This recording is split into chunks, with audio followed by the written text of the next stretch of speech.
হাজারী সাহেবের আগমন আদ্দিন ফাউন্ডেশনের পক্ষ থেকে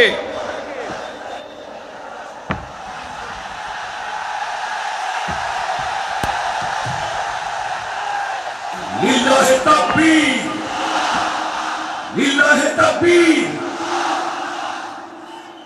মিজান ভাইয়ের আগমন,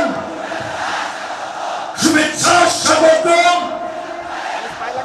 মিজান ভাইয়ের আগমন, লিল্লাহে তাকবীর, লিল্লাহে তাকবীর। সম্মানিত হাজিরিন, আপনারা ভালো আছেন সবাই? শীতে কষ্ট হচ্ছে না? মাশাআল্লাহ। 3 দিন ব্যাপী তাফসিরুল কোরআনের প্রোগ্রামের সমাপনী রজনী আজকে। আমি খুব লম্বা সময় নিব না। এটা তো আমার বিভাগীয় প্রোগ্রাম, খুলনা বিভাগের প্রোগ্রাম পেয়ে গেছে যশোর। মাশাআল্লাহ, 9টা প্যান্ডেল আছে। এখানে ধাক্কাধাক্কির কোনো মানি হয় না। তোমরা ধাক্কাধাক্কি করবা, এই জন্য প্যান্ডেল করা হয় নাই 9টা। বসো, কোনো কথা নাই। অনেক আলোচনা হয়েছে 3 দিন ব্যাপী। দেশ বরেণ্য প্রথিতযশা ওলামায়ে হযরতের মুখে আপনারা অসংখ্য কথা শুনেছেন। আমলের জন্য এগুলোই যথেষ্ট। নতুন করে আমার বলার কিছুর দরকার নাই।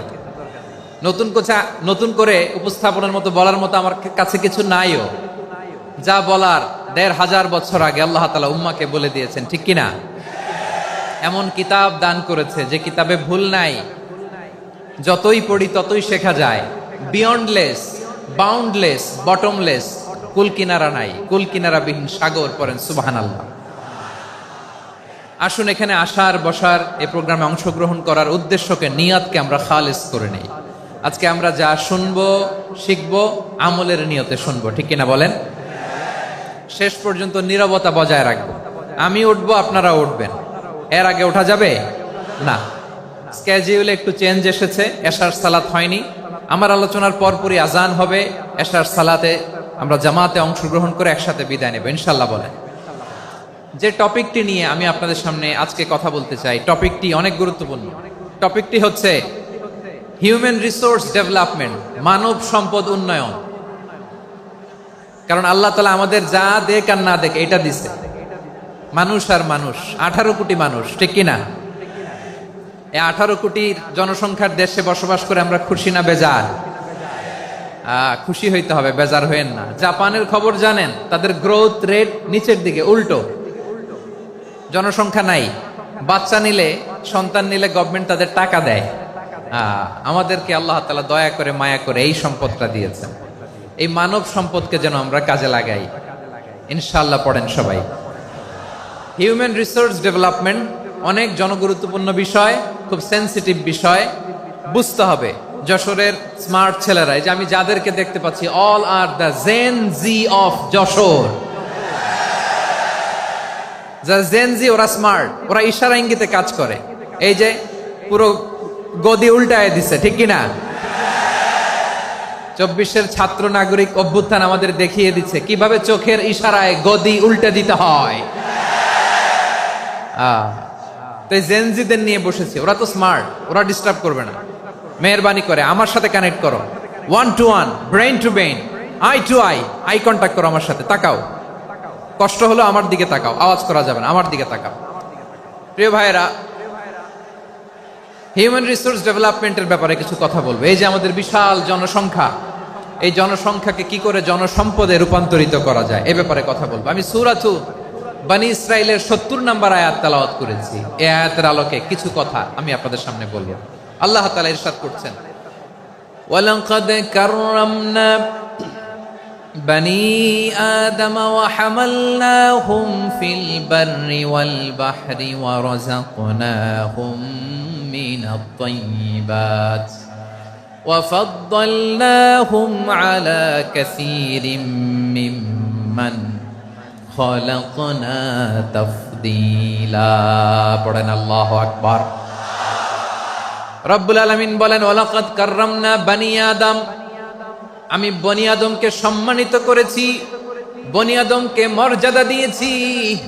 ওয়া হামালনাহুম ফিল বাররি ওয়াল বাহর, বনী আদমকে জলে স্থলে এবং সমুদ্রে চলাচলের বাহন দিয়েছি।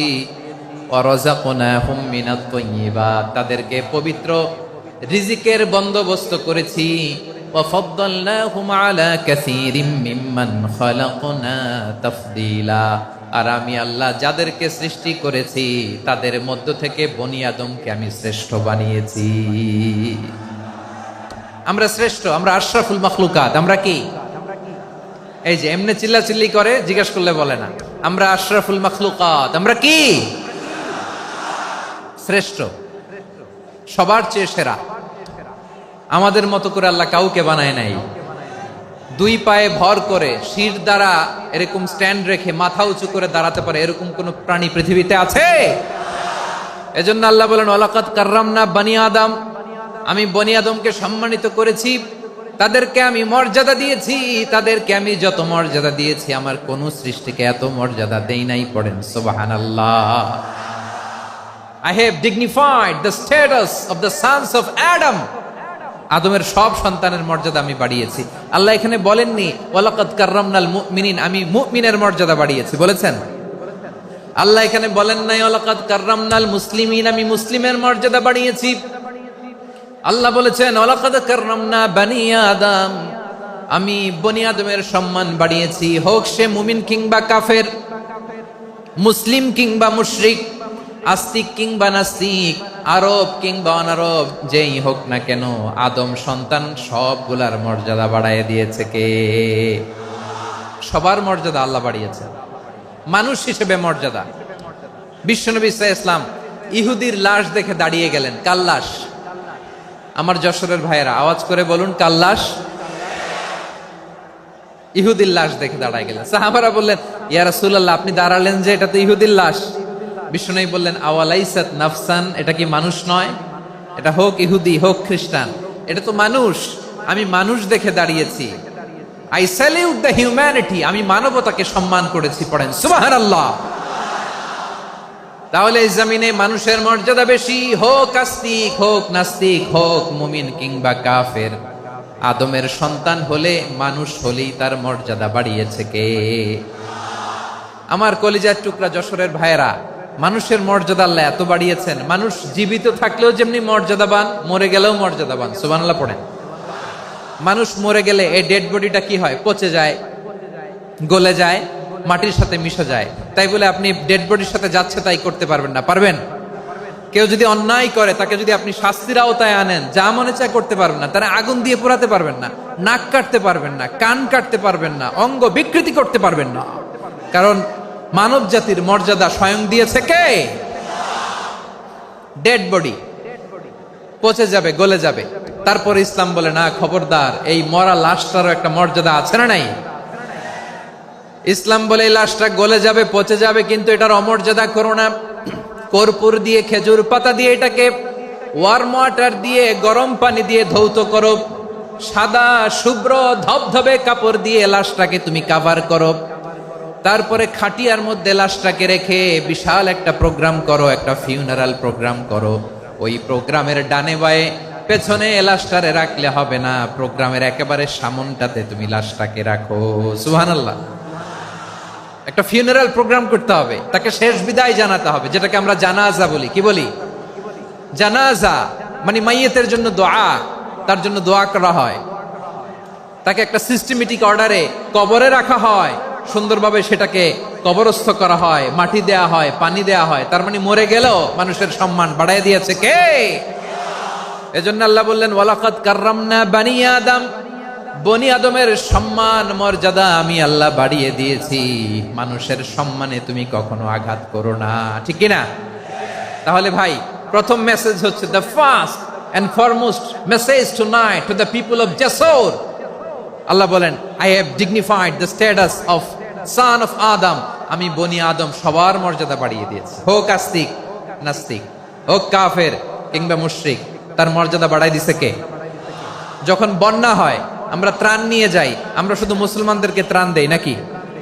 হ্যাঁ, আমরা মুসলমানকেও দেই, অমুসলমানকেও দেই, হিন্দুকেও দেই, বৌদ্ধকেও দেই। যেখানেই মানবতা বিপন্ন সেখানে ইসলামের হেল্পিং হ্যান্ড আছে না নাই?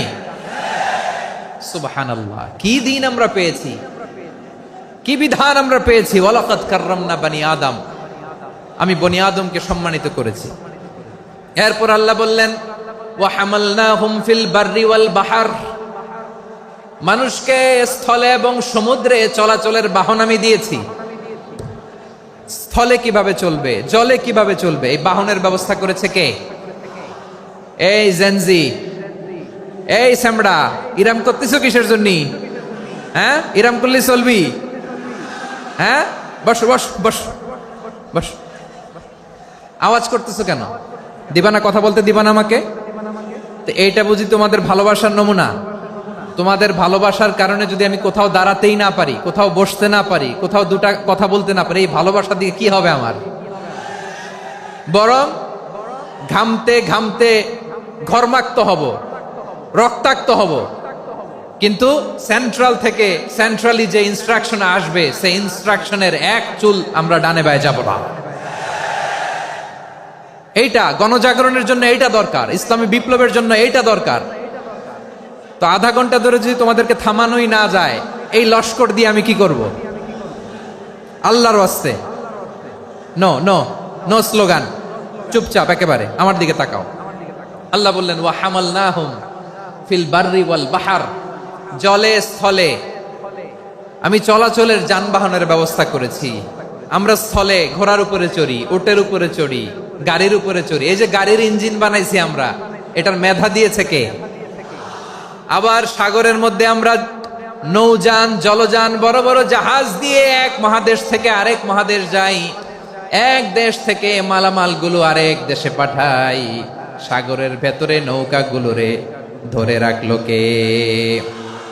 ওয়াল ফুলকিল্লাতী তাজরি ফিল বাহরি বিমা ইয়ানফাউন নাস, মানুষের উপকার আছে এরকম সরঞ্জামাদি নিয়ে সাগরের উপরে বিশাল বিশাল জলযানগুলো চলে। এগুলো ডুবে যায় না, কাত হয়ে যায় না, পড়ে যায় না। এগুলোকে স্থিতিস্থাপকতাকে ঠিক করে রাখলো কে? আপনারা জাহাজ দেখেছেন? জাহাজ, হ্যাঁ, বাড়ি চট্টগ্রাম হইলে দেখতে পারতেন। দেখছেন? বিশাল বিশাল জাহাজ, বিশাল জাহাজ মালামাল নিয়ে এক মহাদেশ থেকে আরেক মহাদেশে যায়। গত মাসে আমার জাপান সফর ছিল। এই যে বাংলাদেশে যে গাড়িগুলো চালান, বেশিরভাগ গাড়ি আসে কিন্তু জাপান থেকে। হাজার হাজার গাড়ি একটা জাহাজ বহন করতে পারে, হাজার হাজার গাড়ি। এটাতে সাগরের মধ্যে ভাসাইলো কে? সবাই বলুন, ভাসালো কে? হাজার হাজার গাড়ি নিয়ে জাপানিজ গাড়িগুলো আমাদের চট্টগ্রামের এয়ারপোর্টের বন্দরে ভিড়ে। যুক্তরাষ্ট্রে আমি দেখেছি বিশাল বিশাল জাহাজ। আপনারা টাইটানিক জাহাজের নাম শুনেছেন? টাইটানিকেরও 8 গুণ 10 গুণ বড়। সুবহানাল্লাহ কইবেন না? টাইটানিক জাহাজের 8 গুণ 10 গুণ বড় একটা জাহাজ আছে, আইকন অফ দ্য সি, আমি দেখে এসেছি। রয়্যাল ক্যারিবিয়ান দেখে এসেছি। সাগরের সামনে জেটিতে যখন দাঁড়ালাম, জাহাজটা যখন যায়, আমার মনে হচ্ছে একটা শহর, গোটা শহর, the entire city is floating on the water. পুরো একটা শহর মনে হয় পানির উপর দিয়ে ভেসে যাচ্ছে। পড়েন সুবহানাল্লাহ। এই যে আইকন অফ দ্য সি, এই ক্রুজ, এই জাহাজটা, এটার ভিতরে স্টেডিয়াম আছে। কিসের ভিতরে স্টেডিয়াম? কথা বুঝে নাই বোধহয়। স্টেডিয়াম কিসের ভিতর? সুইমিং পুল আছে, শপিং মল আছে, রেস্টুরেন্ট আছে, ক্লাব আছে, 3000 4000 রুম বিশিষ্ট, কক্ষ বিশিষ্ট হোটেল আছে। এই সবগুলোর নিয়ে এগুলো চলে সাগরের এই দোলার মধ্যে, জলোচ্ছ্বাসের মধ্যে। এই সাগরের ভেতরে এই জাহাজগুলোর ভাষায় রাখছে কে? সূরাতুর আর রহমানে আল্লাহ তাআলা বললেন ওয়ালাহুল জাওয়ারিল মুনশাআতু ফিল বাহরি কাল আ'লাম ফাবিআইয়ি আলা, সবাই পড়েন ফাবিআইয়ি আলাই রাব্বিকুমা তুকাযযিবান। পাহাড় সম বড় বড় জাহাজগুলো মাল বোঝাই করে সাগরের মধ্যে ভেসে বেড়ায়। এগুলো দিয়ে মালামাল বহন করা যায়, মানুষরা এক দেশ থেকে আরেক দেশে যায়। এই জাহাজগুলোর সাগরের ভেতরে ভাসায় রাখলো কে? এই আয়াতের ভেতরে আল্লাহ তাআলা সূরাত বনী ইসরাঈলের এই চমৎকার আয়াতের ভেতরে আল্লাহ তাআলা বেসিক্যালি মানব জাতির প্রতি তার 4টি স্পেশাল অনুগ্রহের কথা বলেছেন। কয়টি? দুইটা বলে ফেলছি। এক নাম্বার ওয়ালাকাদ কাররামনা বানি আদম, আমি বনি আদমের সম্মান বাড়াইছি। নাকি মুসলমানদের, নাকি মুসল্লিদের? কার সম্মান বাড়িয়েছি? বনি আদমের। তাহলে human dignity, the first part of the verse talks about the human dignity. দুই নাম্বার অংশ আল্লাহ তাআলা বললেন ওয়া হামালনাহুম ফিল বাররি ওয়াল বাহর, স্থলে এবং সমুদ্রে আমি তাদের জন্য চলাচলের বাহন দিয়েছি। সুবহানাল্লাহ। তার মানে smooth movement on land and sea, জলে এবং স্থলে যাতে আমরা স্মুথলি মুভ করতে পারি আল্লাহ তাআলা দিয়েছেন। তিন নম্বরে আল্লাহ তাআলা বললেন ওয়া রাযাকনাহুম মিনাত তাইয়্যিবাত, মানুষের জন্য আমি পবিত্র রিজিকের ব্যবস্থা করেছি। জলে এবং স্থলে যত প্রাণী আছে সবগুলা প্রাণীকে রিজিক দেয় কে? আমাদেরকে রিজিক দেয় কে? সাগরের মাছগুলোকে, বড় বড় তিমি মাছগুলোরে রিজিক দেয় কে? বাতাসের মধ্যে ভেসে বেড়ানো বড় বড় পাখিগুলো, স্ক্যান্ডিনেভিয়ান কান্ট্রি থেকে লক্ষ লক্ষ কোটি কোটি পাখিগুলো যে এক দেশ থেকে আরেক দেশে ট্রান্সফার হয়, এগুলোর রিজিক দেয় কে? রব্বুল আলামিন বলেন ওয়ামা মিন দাব্বাতিন ফিল আরদি ইল্লা আলাল্লাহি রিজকুহা ওয়া ইয়ালামু মুস্তাকাররাহা ওয়া মুস্তাওদাআহা কুল্লুম ফি কিতাবিম মুবিন। আল্লাহু আকবার। রব্বুল আলামিন বলেন ভূপৃষ্ঠে বিচরণশীল যত প্রাণী আছে সব প্রাণীগুলোকে আমি আল্লাহ আমার নিজের কুদরতে রিজিকের বন্দোবস্ত করি। এই প্রাণীগুলো কোথায় থাকে, কোথায় যায়, সব জায়গায় আমি রিজিক পৌঁছে দেই। রিজিক কেউ দিতে পারে না, রিজিকের মালিক কে? রিজিকের মালিক তিনি আল্লাহ। এজন্য আল্লাহ তাআলা বললেন ওয়া রাযাকনাহুম মিনাত তাইয়্যিবাত।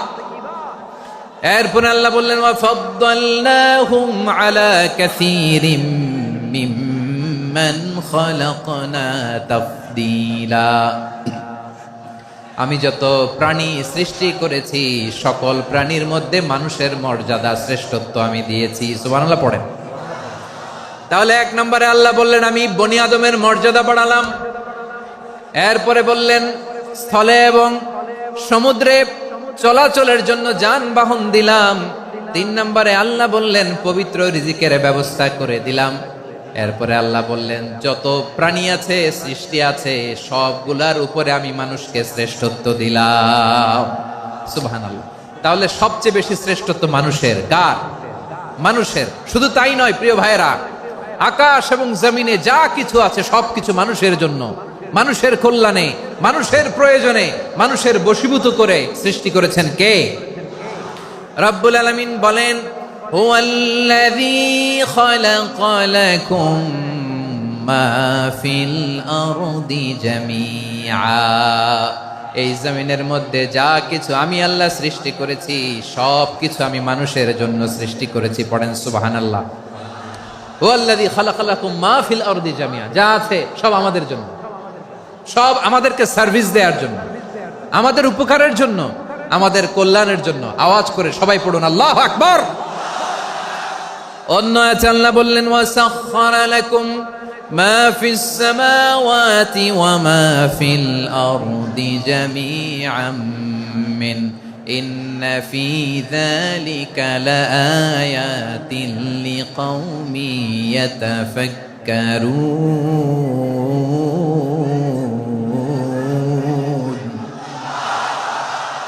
প্রথমে আয়াতে আল্লাহ বললেন জমিনে যা আছে সব তোমাদের কল্যাণে আমি সৃষ্টি করলাম।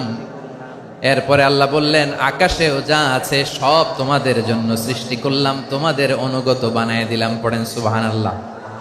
মানুষের কি ব্রেইন দেখেন, মানুষ জমিন ছেড়ে আকাশে চলে যায়। পাখি দেখে মানুষের শখ হলো পাখি যেহেতু উঠতে পারে আমরাও পারবো। অরবিল রাইট, উইলবার রাইট, দুই ভাই মিলে আঁকাঝোঁকা করতে করতে করতে করতে প্লেন বানায় ফেললো। কোন সুবহানাল্লাহ। এখন পাখিও ওরে, আমরাও ওরি। এরপরেই মানুষের কৌতূহল থামে না এখানে। মানুষ চলে গিয়েছে চাঁদে।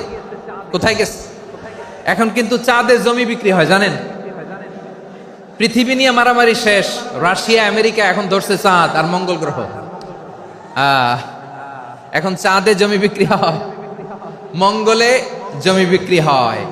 এই চাঁদ মঙ্গল, বৃহস্পতি, শনি সব আল্লাহ তাআলা আমাদের জন্য বানিয়েছেন। সুবহানাল্লাহ পড়েন। মানুষ সাগরের উপরে চড়ে, শূন্যে ভেসে বেড়ায়, পাহাড় কেটে সুড়ঙ্গ বানায়, টানেল বানায়। মানুষ ব্রডব্যান্ডের লাইন নিয়ে যায় সাগরের ভেতর দিয়ে, এক দেশ থেকে আরেক দেশে, এক মহাদেশ থেকে আরেক মহাদেশে। সুবহানাল্লাহ পড়েন। তার মানে গোটা বিশ্বের সবকিছুর উপরে control, superiority over all creatures, সবকিছুর উপর কন্ট্রোল, মনিটরিং, নিয়ন্ত্রণ, এটা প্রতিষ্ঠা করে দিয়েছে কে? এজন্যই মানুষের শ্রেষ্ঠত্ব। ওয়ালাকাদ কাররামনা বানি আদম, আমি বনি আদমের সম্মান বাড়িয়েছি, মর্যাদা আমি বাড়িয়ে দিয়েছি এই কারণে, কারণ মানুষ সবকিছুর উপর নিয়ন্ত্রণ নিতে পারে। মানুষকে নিয়েই কোরআনের সব আলোচনা, মানুষকে নিয়েই কোরআনের সব। তাই কোরআনের কেন্দ্রীয় আলোচ্য বিষয় হচ্ছে মানুষ। কোরআনের কেন্দ্রীয় আলোচ্য বিষয় কি? যশোরের ভাইয়েরা বুঝে থাকলে সবাই বলবেন, কোরআনের কেন্দ্রীয় আলোচ্য বিষয় কি? এই যে আমি মূল আলোচনায় যাচ্ছি এখন। কেন মানুষ কোরআনের কেন্দ্রীয় আলোচ্য বিষয়? এই যে ভাইয়েরা, এই যে হাত জোর করে, এই যে Jessore Gen Z, the smart people of Jessore, হাত জোর করে বলতেছে, হাত জোর করে তোদের কাছে আল্লাহর দোহাই লাগে, স্টপ স্টপ। শুরুতে একবার বলেছে, জায়গা না হলে আস্তে আস্তে ধাক্কা দিবা, সামনে না পিছনে, দিয়ে দিয়ে বেরোয় চলে যাও। এলইডিতে দেখো, এই যে এই যে আল্লাহর ওয়াস্তে জায়গা না হলে ওদিকে যাও। কোরআনের মাহফিলে বিশৃঙ্খলা, এটা কাফিরদের আলামত। কাফিররা শীষ দিত, শীষ। বিশ্বনবী কোরআনের তাফসির করলে কাফিররা শীষ দিত আর ক্ল্যাপিং করত, হুইসেল এন্ড ক্ল্যাপিং। তো আমরা কি এখানে বিশৃঙ্খলা করতে আসছি? তো বারবার থামানো লাগে কেন? কোনো আওয়াজ হবে না, বললাম তো, স্টপ। আওয়াজ করে বলুন, কোরআনের কেন্দ্রীয় আলোচ্য বিষয় কি? সবাই বলেননি। এতগুলো মানুষ উত্তর দিলে এতটুকু আওয়াজ হয়, অন্তত আমি বিশ্বাস করি না। যশোর, আওয়াজ করে বলো, কোরআনের কেন্দ্রীয় আলোচ্য বিষয় কি? মানুষ। এই মানুষ কোরআনের কেন্দ্রীয় আলোচ্য বিষয়।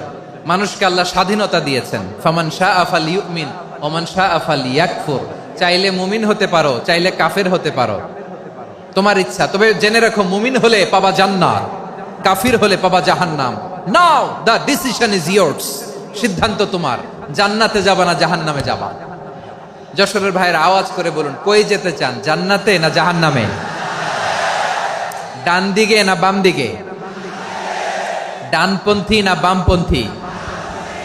চিল্লা চিল্লি না চুপচাপ? চুপচাপ কয়ে আবার চিল্লাচিল্লি শুরু করে দিচ্ছে। মাশাআল্লাহ। তাহলে কোরআনের কেন্দ্রীয় আলোচ্য বিষয় মানুষ। আমার সাথে থাকতে হবে, তোমাদেরকে নিয়ে আমি আলোচনা শেষ পর্যন্ত যাব। অনেক গুরুত্বপূর্ণ কথা বাকি আছে, আমাকে সহযোগিতা করতে হবে। মাশাআল্লাহ, এই তো ঠান্ডা হয়েছে। হ্যাঁ, ঠিক আছে ঠিক আছে ঠিক আছে। মানুষকে আল্লাহ এত স্বাধীনতা দিয়েছেন, মানুষ চাইলে অনেক ভালো হইতে পারে। ভালোর রাস্তাও খোলা, খারাপ হওয়ার রাস্তাও খোলা। ভালো হইলে মানুষ অনেক ভালো, খারাপ হইলে অনেক খারাপ। ভালো হইলে সবচেয়ে ভালো, খারাপ হইলে সবচেয়ে খারাপ। এজন্য সিদ্ধান্ত আপনাকে নিতে হবে। আল্লাহ তাআলা বলছেন, লাকাদ খালাকনাল ইনসানা ফি আহসানি তাকওয়িম সুম্মা রাদাদনাহু আসফালা সাফিলিন। আমি মানুষকে অনেক সুন্দর অবয়বে, সুন্দর আকৃতিতে সৃষ্টি করেছি।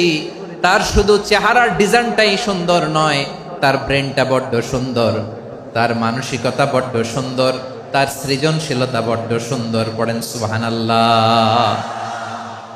আমাদের চেহারা, অবয়ব, ডিজাইন যে সুন্দর তা না, আমাদের ব্রেনটা অনেক সফিস্টিকেটেড ব্রেন, অনেক সফিস্টিকেটেড। এই 1.5 কেজি ব্রেন ইউজ করে মানুষ গোটা বিশ্বে সভ্যতা বিনির্মাণ করেছে, ঠিক কিনা? এই ব্রেন আল্লাহ তাআলা আমাকে দিয়েছে। এটারে কাজে লাগালে, আপনার 6 সেন্স কাজে লাগালে আপনি অনন্য মানুষ হয়ে উঠবেন, মহামানবে রূপান্তরিত হবেন। মানুষ হতে পারে, চাইলেই মহামানব হতে পারে। আবার যদি মানুষ চায়, খারাপও হতে পারে। আল্লাহ বললেন শুধু ভালোই না, ভালো হতে চাইলে অনেক ভালো তুমি হতে পারো, আবার খারাপ হতে চাইলে অনেক খারাপ তুমি হতে পারো। সুম্মা রাদাদনাহু আসফালা সাফিলিন।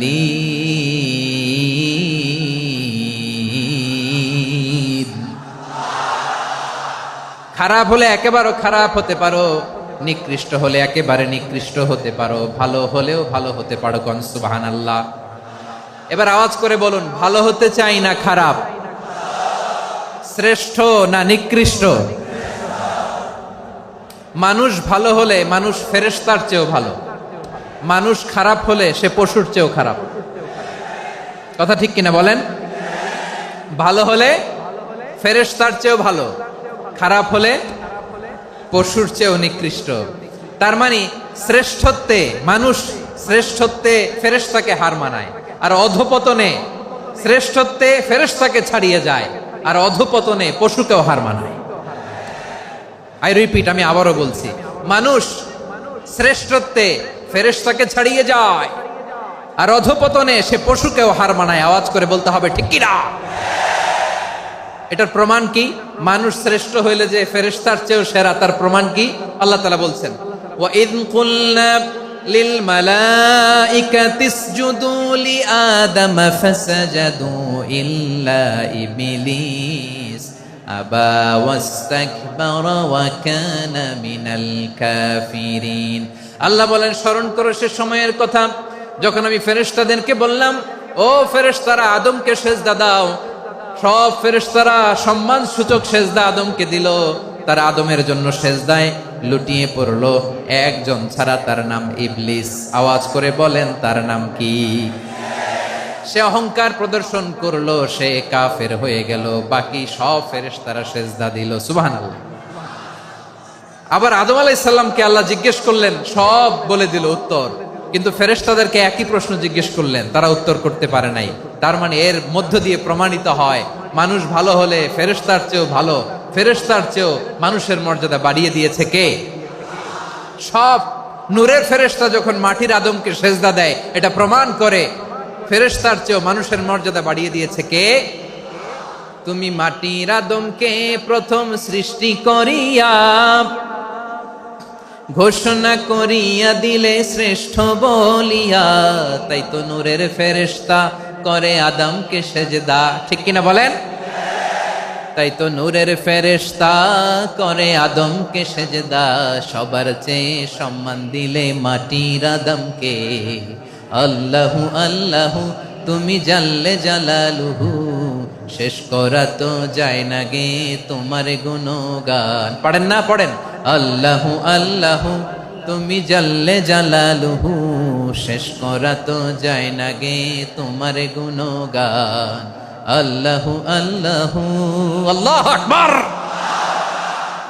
আদমের মর্যাদা বেশি, মানুষের মর্যাদা বেশি, মানুষ শ্রেষ্ঠ, তার প্রমাণ নূরের ফেরেশতা মাটির আদমকে সেজদা করে। আওয়াজ করে বলেন ঠিক কি না? তাহলে মানুষ ভালো হলে ফেরেশতার চেয়ে ভালো, আবার মানুষ যদি খারাপ হয় সে পশুর চেয়েও খারাপ, অধপতনে পশুত্বকে হার মানায়। তার প্রমাণ, তার প্রমাণ কি? তার প্রমাণ হচ্ছে যশোরের ভাইরা দেখবেন পত্রিকায় নিউজ পেপারে মাঝে মাঝে এরকম দেখা যায়, এক মানুষ আরেক মানুষকে হত্যা করে 20 টুকরা করে বস্তার ভিতরে ভরেছে। আপনারা এই নিউজ পড়েন নাই না? দেখেন নাই? দেখছেন? মানুষ মানুষকে হত্যা করে কয় টুকরা? জোরে বলেন। এখানেই ক্ষান্ত হয় না, আবার কোথায় ভরছে? বস্তার ভেতরে। আচ্ছা, বুঝে থাকলে আওয়াজ করে বলেন, কোনদিন শুনছেন একটা হাতি আর একটা হাতিকে হত্যা করে 20 টুকরা করছে, এরপরে বস্তার ভিতরে ভরছে? হয়েছে?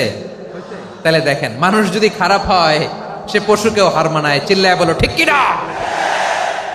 এমনও দুশ্চরিত্র মানুষ আছে যার যার নজর থেকে 6 মাসের ছোট্ট মেয়ে থেকে শুরু করে 80 বছরের বৃদ্ধারাও নিরাপদ নয়।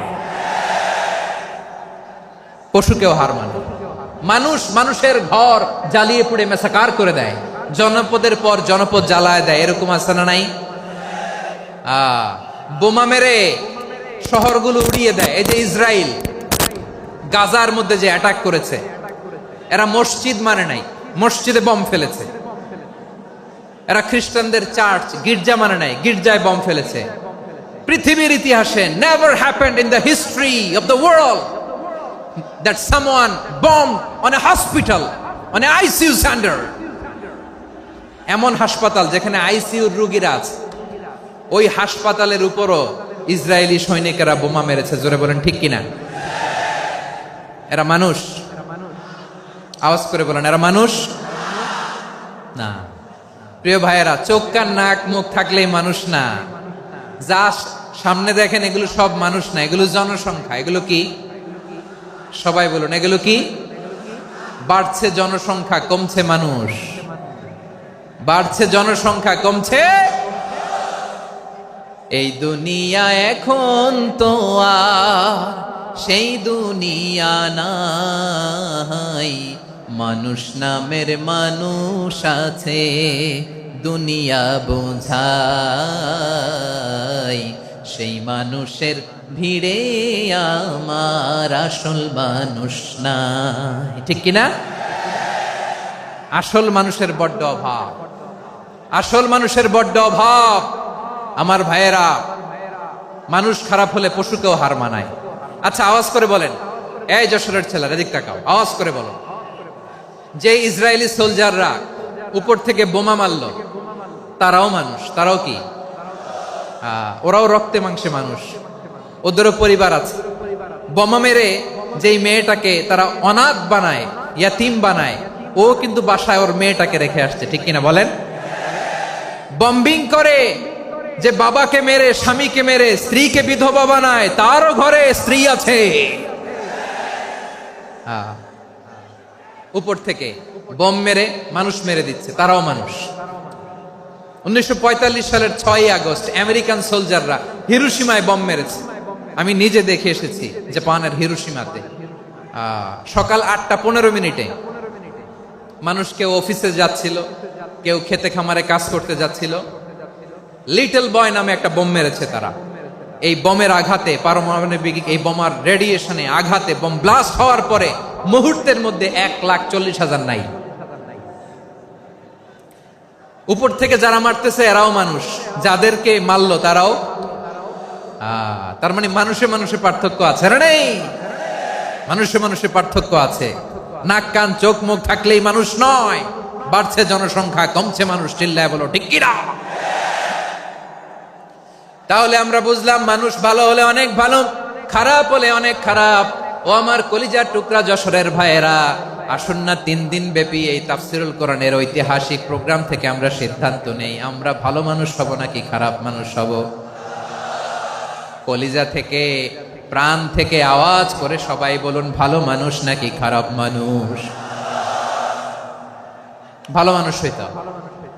ভালো মানুষ যারা জগৎটাকে এনলাইটেন করবে, যারা এনলাইটেন করবে, যারা সত্যের বীর সেনানী হয়ে দাঁড়াবে, যারা সত্যের পক্ষে কথা বলবে, যারা জালিমের মসনদকে ভেঙে খান খান করে দেবে।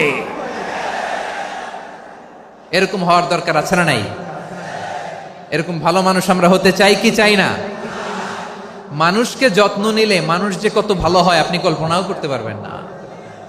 এই যে আপনাদের যশোরে যে ভালো ছেলেগুলো আছে, যে ভালো তরুণগুলো আছে, যে যুবকগুলো আছে, যে ভালো আলেমরা আছে, ভালো নেতারা আছে, সবাই যদি তাদের মতো হতো, পুরো যশোরটা একটা জান্নাতের টুকরা হয়ে যেত। আওয়াজ করে বলেন ঠিক কিনা? মানুষকে নার্চারিং করলে, মানুষকে পলিশ করলে, মানুষকে গ্রুমিং করলে, মানুষকে সঠিক তারবিয়া দিলে মানুষ অনন্য হয়ে ওঠে।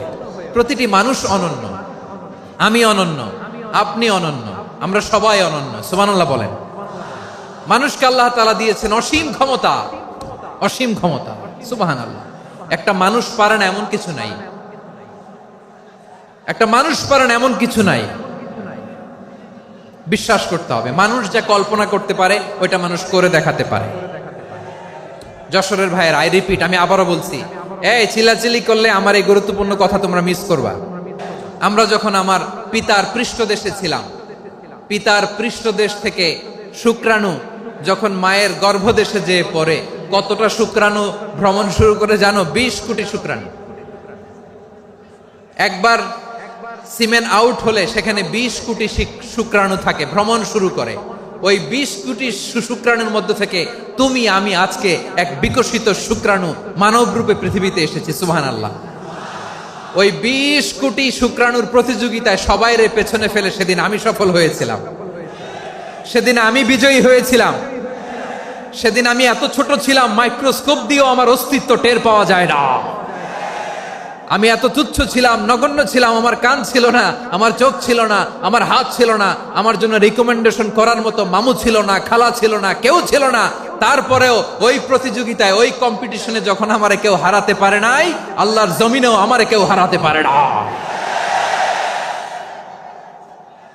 হারার জন্য তোমার জন্মই হয় নাই, তুমি আসছই জিতার জন্য। সুবহানাল্লাহ।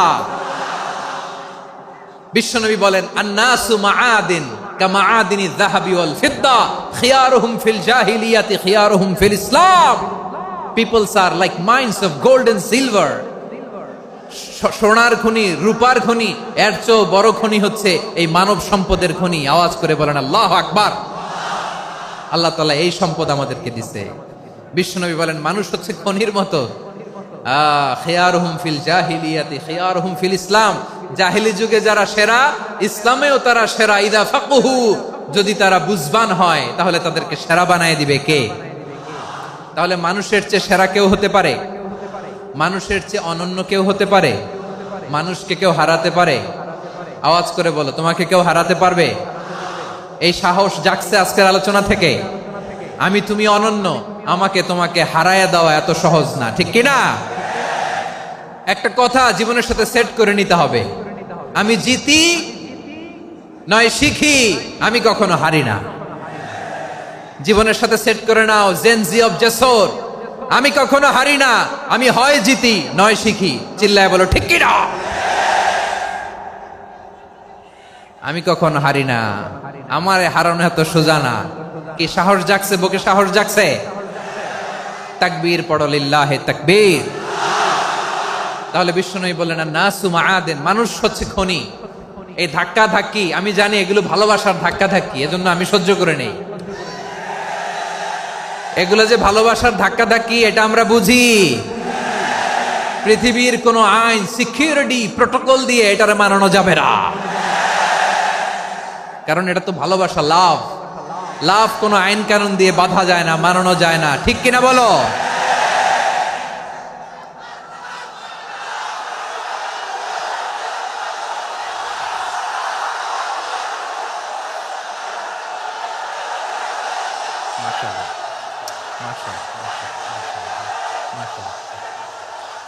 ঠিক আছে, বসুন বসুন বসুন।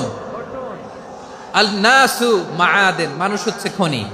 এই খনির যত্ন নিতে হবে। আমার মা বাবা যারা এসেছেন, আপনার ছেলে মেয়ের যত্ন নেন। আপনার ছেলের মধ্যে যে কি পটেনশিয়াল আপনি জানেন না। আপনার এই ছোট্ট অবুজ ছেলেটাই আগামী দিনের শায়েখ আহমদুল্লাহ হবে।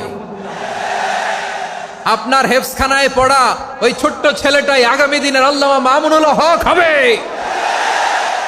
আপনার ওই ছেলেটা আমির হামজা হবে, আব্দুল হাই সাইফুল্লাহ হবে।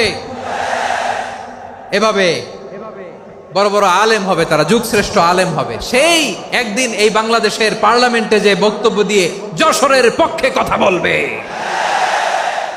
আপনি জানেন না, কাউকে ছোট করবেন না আপনি। ওর কনফিডেন্স আপনি কমাবেন না, আপনি কমাতে পারেন না। প্যান্ডেলে আমার যে মা বোনেরা আছেন, ছেলে মেয়েদেরকে কখনো ছোট করে কথা বলবেন না। ও যে কোথায় যাবে আপনি জানেন না। আপনি মা হয়ে তাকে সাহস দিবেন, তার কল্পনার জগৎটাকে সাজাতে তাকে উৎসাহিত করবেন, ঠিক কিনা বলেন? আর আমার প্যান্ডেলের আমার প্রিয় শ্রদ্ধাশীলা মায়েরা বোনেরা, আপনারা তো আরো দামি সম্পদ। বিশ্বনবী বলেন, আর দুনিয়া কুল্লুহা মাতা। আল্লাহ আল্লাহ আল্লাহ। বিশ্বনবীর কথার ওজন দেখেন, আর দুনিয়া কুল্লুহা মাতা ওয়া খায়রু মাতা'আদ দুনিয়াল মারআতুস সালিহা। বিশ্বনবী বলেন, দুনিয়ায় যা দেখো সব আল্লাহর দেওয়া অ্যাসেট, মানে সম্পদ। আর এত অ্যাসেটের ভিড়ে সবচাইতে শ্রেষ্ঠ সম্পদ হচ্ছে নেককার নারী। সুবহানাল্লাহ। ভাইয়েরা বোনের সাথে খারাপ আচরণ করো না, সন্তান মায়ের সাথে খারাপ আচরণ করো না। আমাদের মায়েরা আমাদের asset, they are our priceless asset.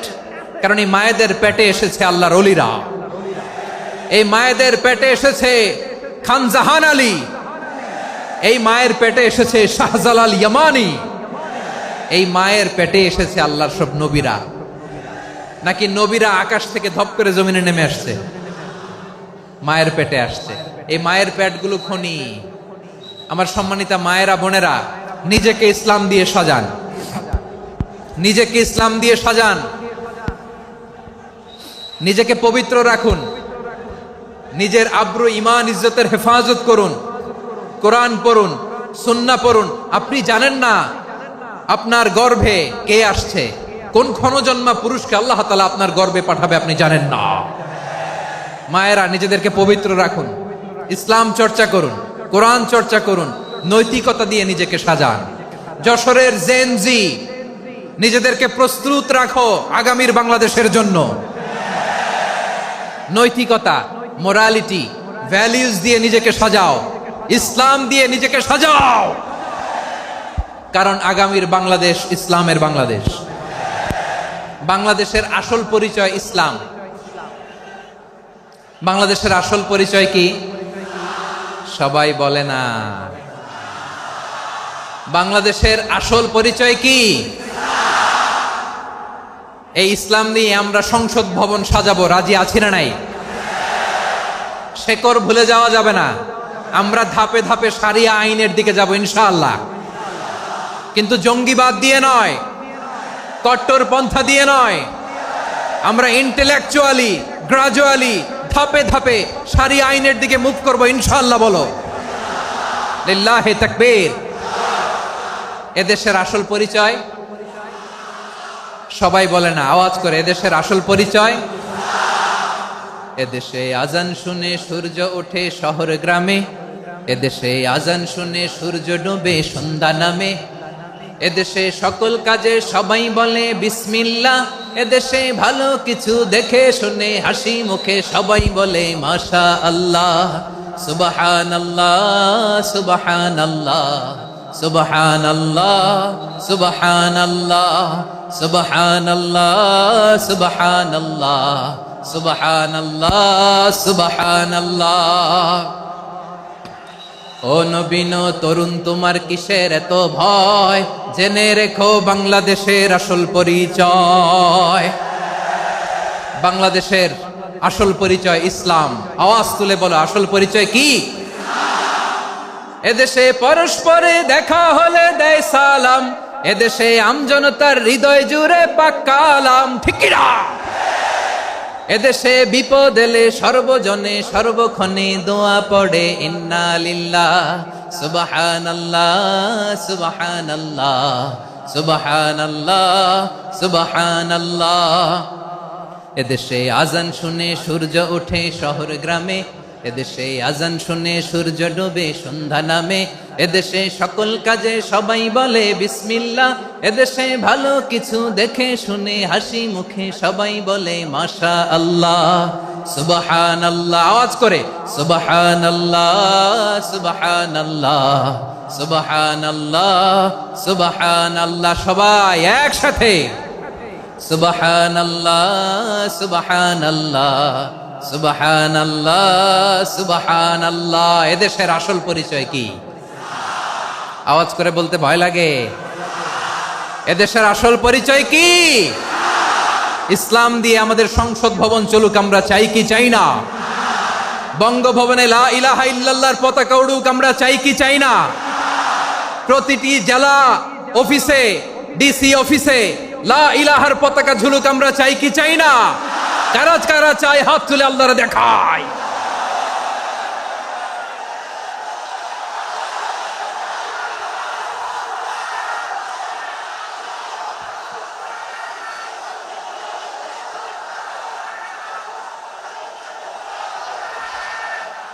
মাশাআল্লাহ, মাশাআল্লাহ, মাশাআল্লাহ, মাশাআল্লাহ।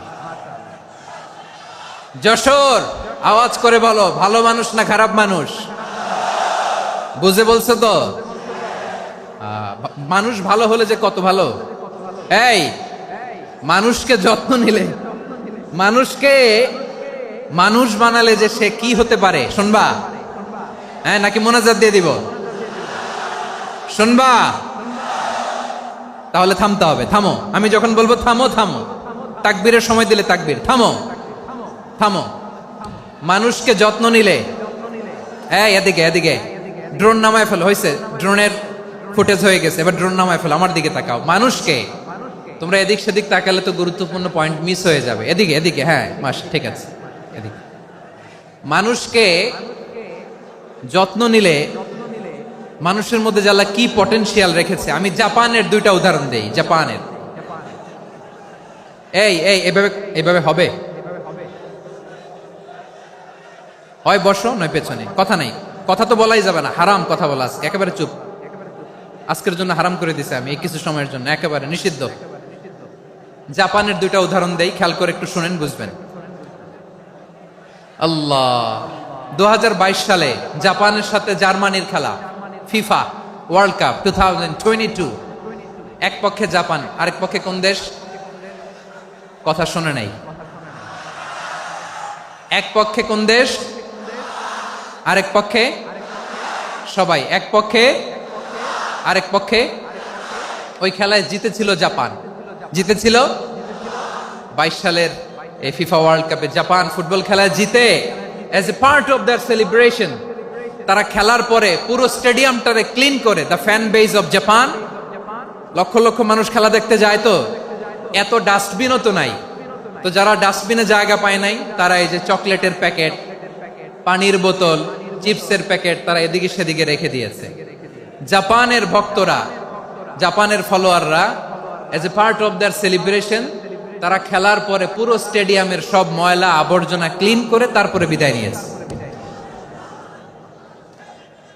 তাদেরকে কি ক্লিন করার দায়িত্ব দেওয়া হয়েছিল?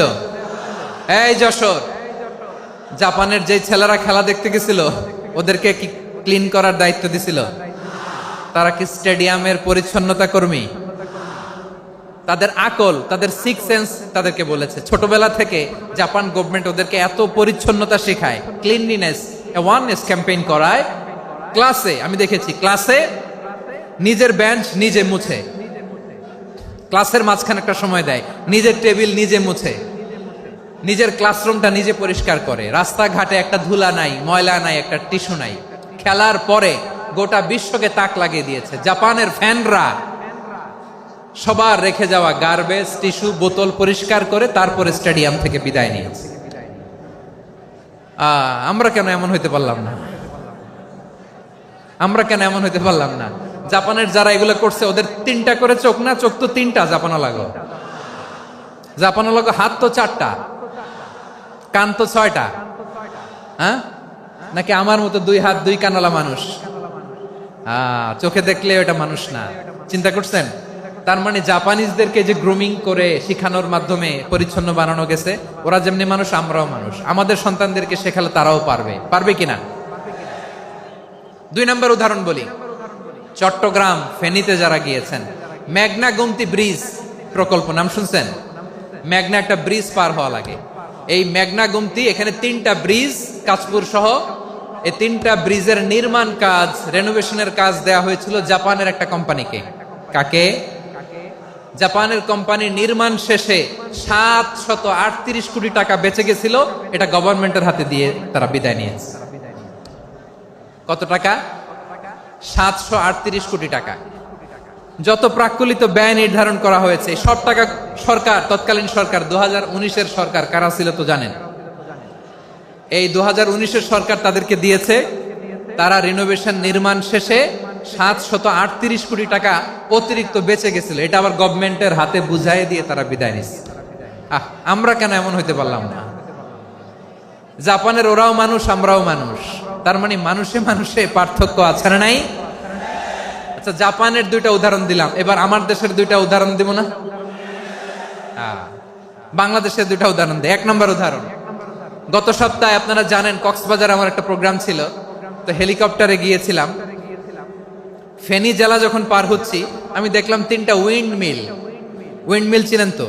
বিশাল পিলার, 3টা-4টা পাখা থাকে। বায়ু বিদ্যুৎ কেন্দ্র, বাংলাদেশের প্রথম বায়ু বিদ্যুৎ কেন্দ্র এটা। মুহুরী প্রজেক্ট বলে ওটা, সম্ভবত মুহুরী প্রজেক্ট।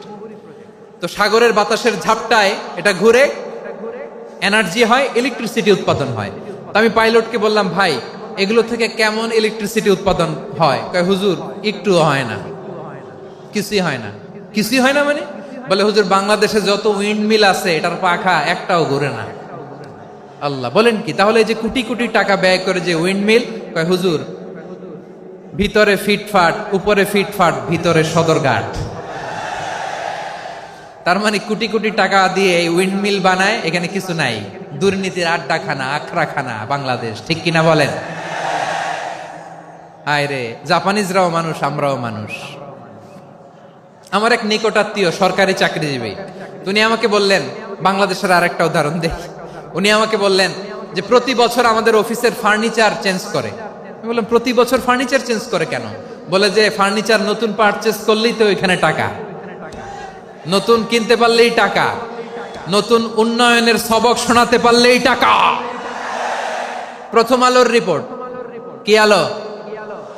প্রথম আলোর রিপোর্ট, গত 15 বছরে উন্নয়নের নামে লুটপাট হয়েছে প্রায় 3.25 লাখ কোটি টাকা। কার রিপোর্ট? আমাদের বানানো কথা। প্রথম আলোর রিপোর্ট। গত 15 বছরে কারা ছিল জানেন তো? হ্যাঁ, শুধু ওনাদেরকেই দোষ দিয়ে লাভ নাই। স্বাধীনতার পর থেকে শুধু শাসকের হাত বদল হয়েছে, আমরা কিছু পাই নাই, ঠিক কিনা বলেন? শুধু ওনাদের দোষ দিয়ে কি লাভ? একদল খাইছে, আরেক দল খাওয়ার জন্য রেডি হয়ে আছে।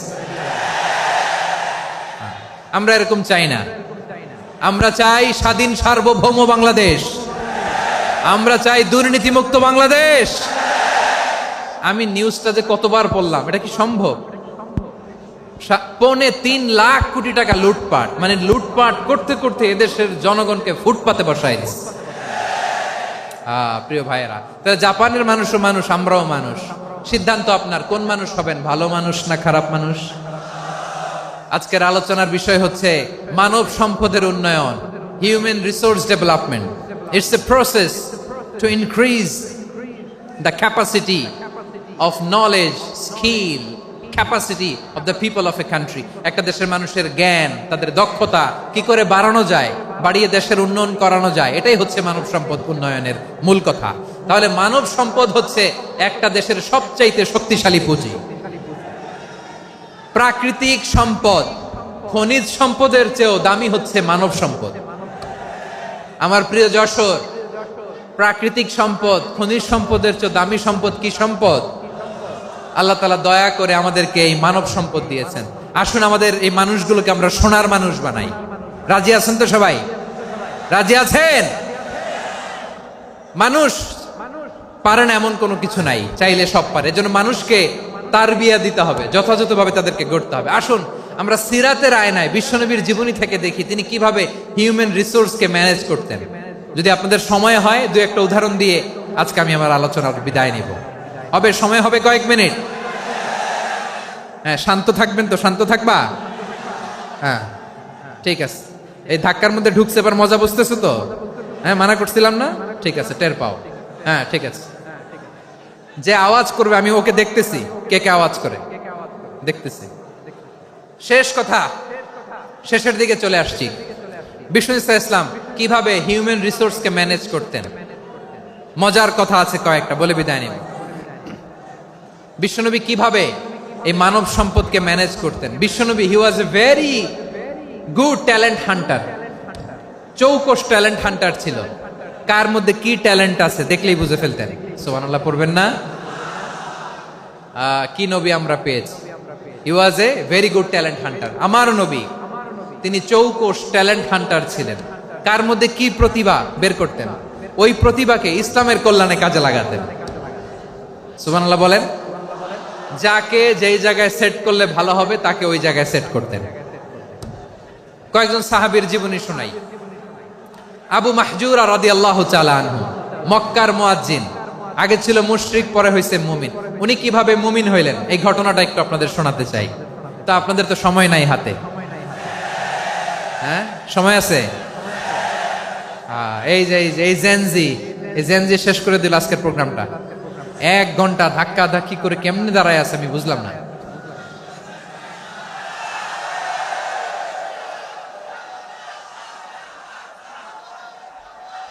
না, তাকবির না, চুপ করতে হবে। What I need, you stop. Just shut up. চুপ। হ্যাঁ, ঠিক আছে, এভাবে।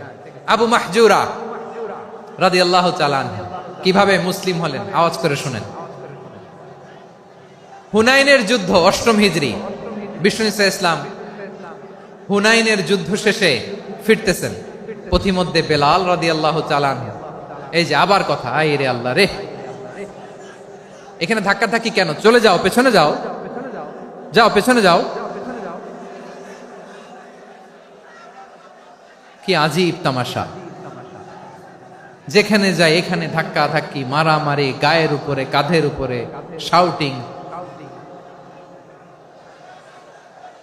অনেক গুরুত্বপূর্ণ কথা পয়েন্ট করে নিয়ে আসি যে বলবো, এই শাউট করার কারণে প্রোগ্রামটাই নষ্ট করে দেয়। আসছে আমার ভালোবাসা দেখাইতে, প্রোগ্রামটাই শেষ করে দিয়ে চলে যায়।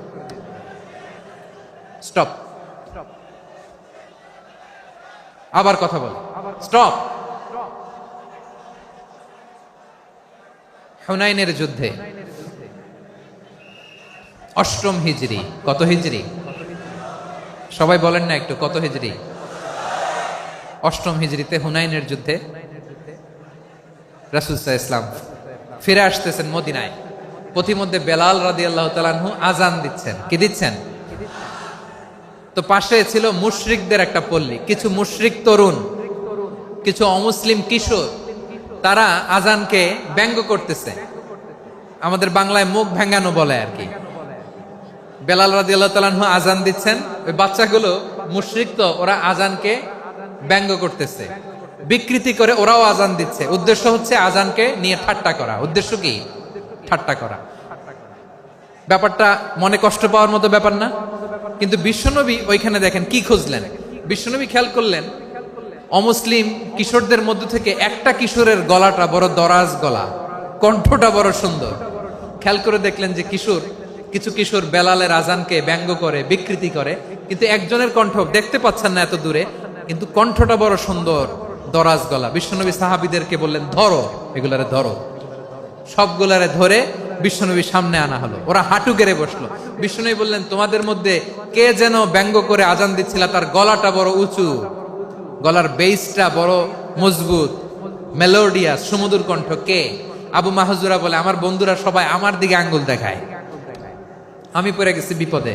রাসূল সাল্লাল্লাহু আলাইহি ওয়াসাল্লাম বাকি অমুসলিম তরুণদেরকে ছেড়ে দিলেন, বললেন তোমরা যাও। এবার আবু মাহজুরারে পাইছে। আবু মাহজুরার চুলের মধ্যে হাত দিলেন বিশ্বনবী, মাথায় হাত দিয়ে বললেন, এবার আজান দাও দেখি। আবু মাহজুরা বলে, আমি তো আজান দিতে জানি না, কারণ আমি তো বেলালেরটা শুইনা দিছি, আমার তো মুখস্থ নাই, আমি তো আজান দিতে জানি না। বিশ্বনবী বললেন, জানো না? তাহলে আসো, আমি তোমারে শিখাই দেই। সুবহানাল্লাহ পড়েন। আবু মাহজুরা হাঁটু গেড়ে বসে, বিশ্বনবীর মোবারক হাত আবু মাহজুরার চুলের মধ্যে। বিশ্বনবী আজানের মুআল্লিম আবু মাহজুরাকে বলতেছে, ঠিক আছে তোমারে শিখাই দিচ্ছি, আমি যা যা বলবো আমার সাথে সাথে বলো, পারবা? আবু মাহজুরা বলে, পারবো। বিশ্বনবী আজান দিচ্ছেন মাথায় হাত দিয়ে, আল্লাহু আকবার,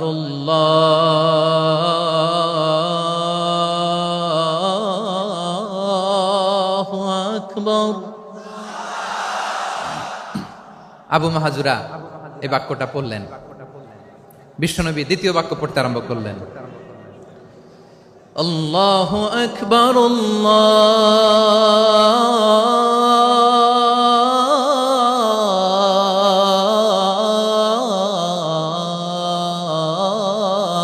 আল্লাহু আকবার। আবু মাহজুরা এই বাক্যটা বললেন। বিশ্বনবী আবু মাহজুরার মাথার মধ্যে হাত দিয়ে তৃতীয় বাক্য বললেন, আশহাদু আল্লা ইলাহা ইল্লাল্লাহ।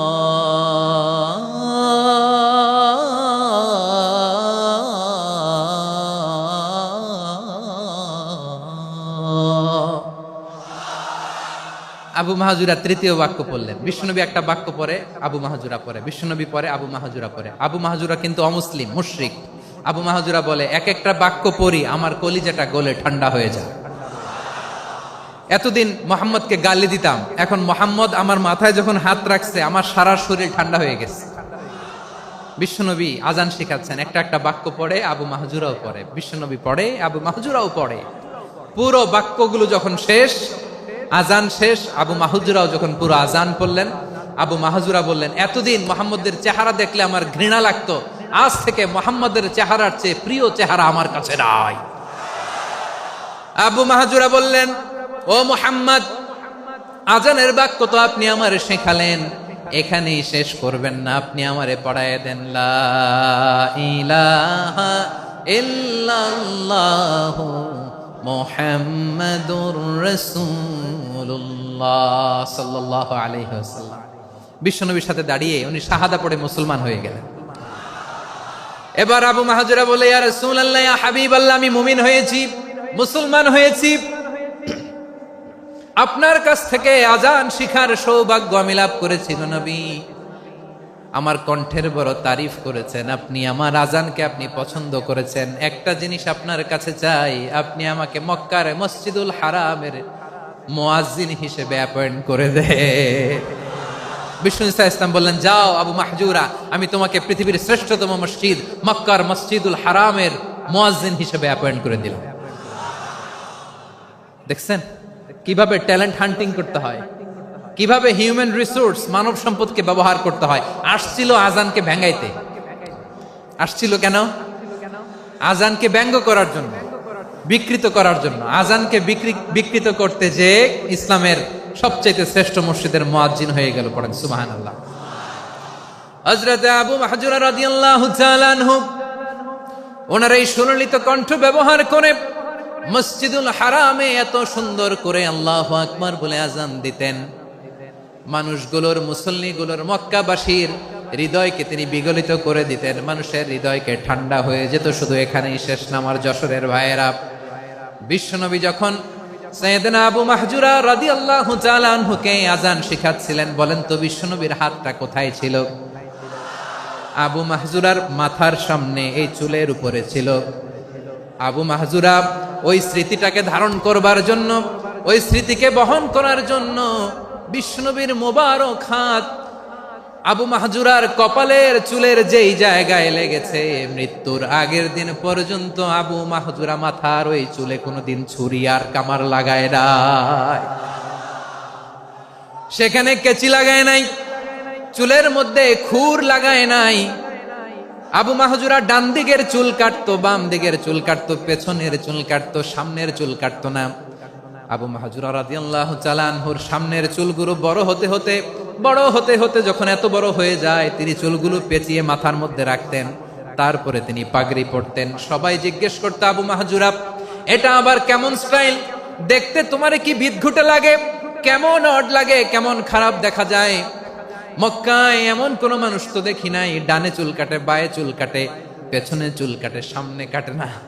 ওরে আবু মাহজুরা, কেমন দেখা যায় তোমারে, তুমি সামনের চুল কাটো না কেন?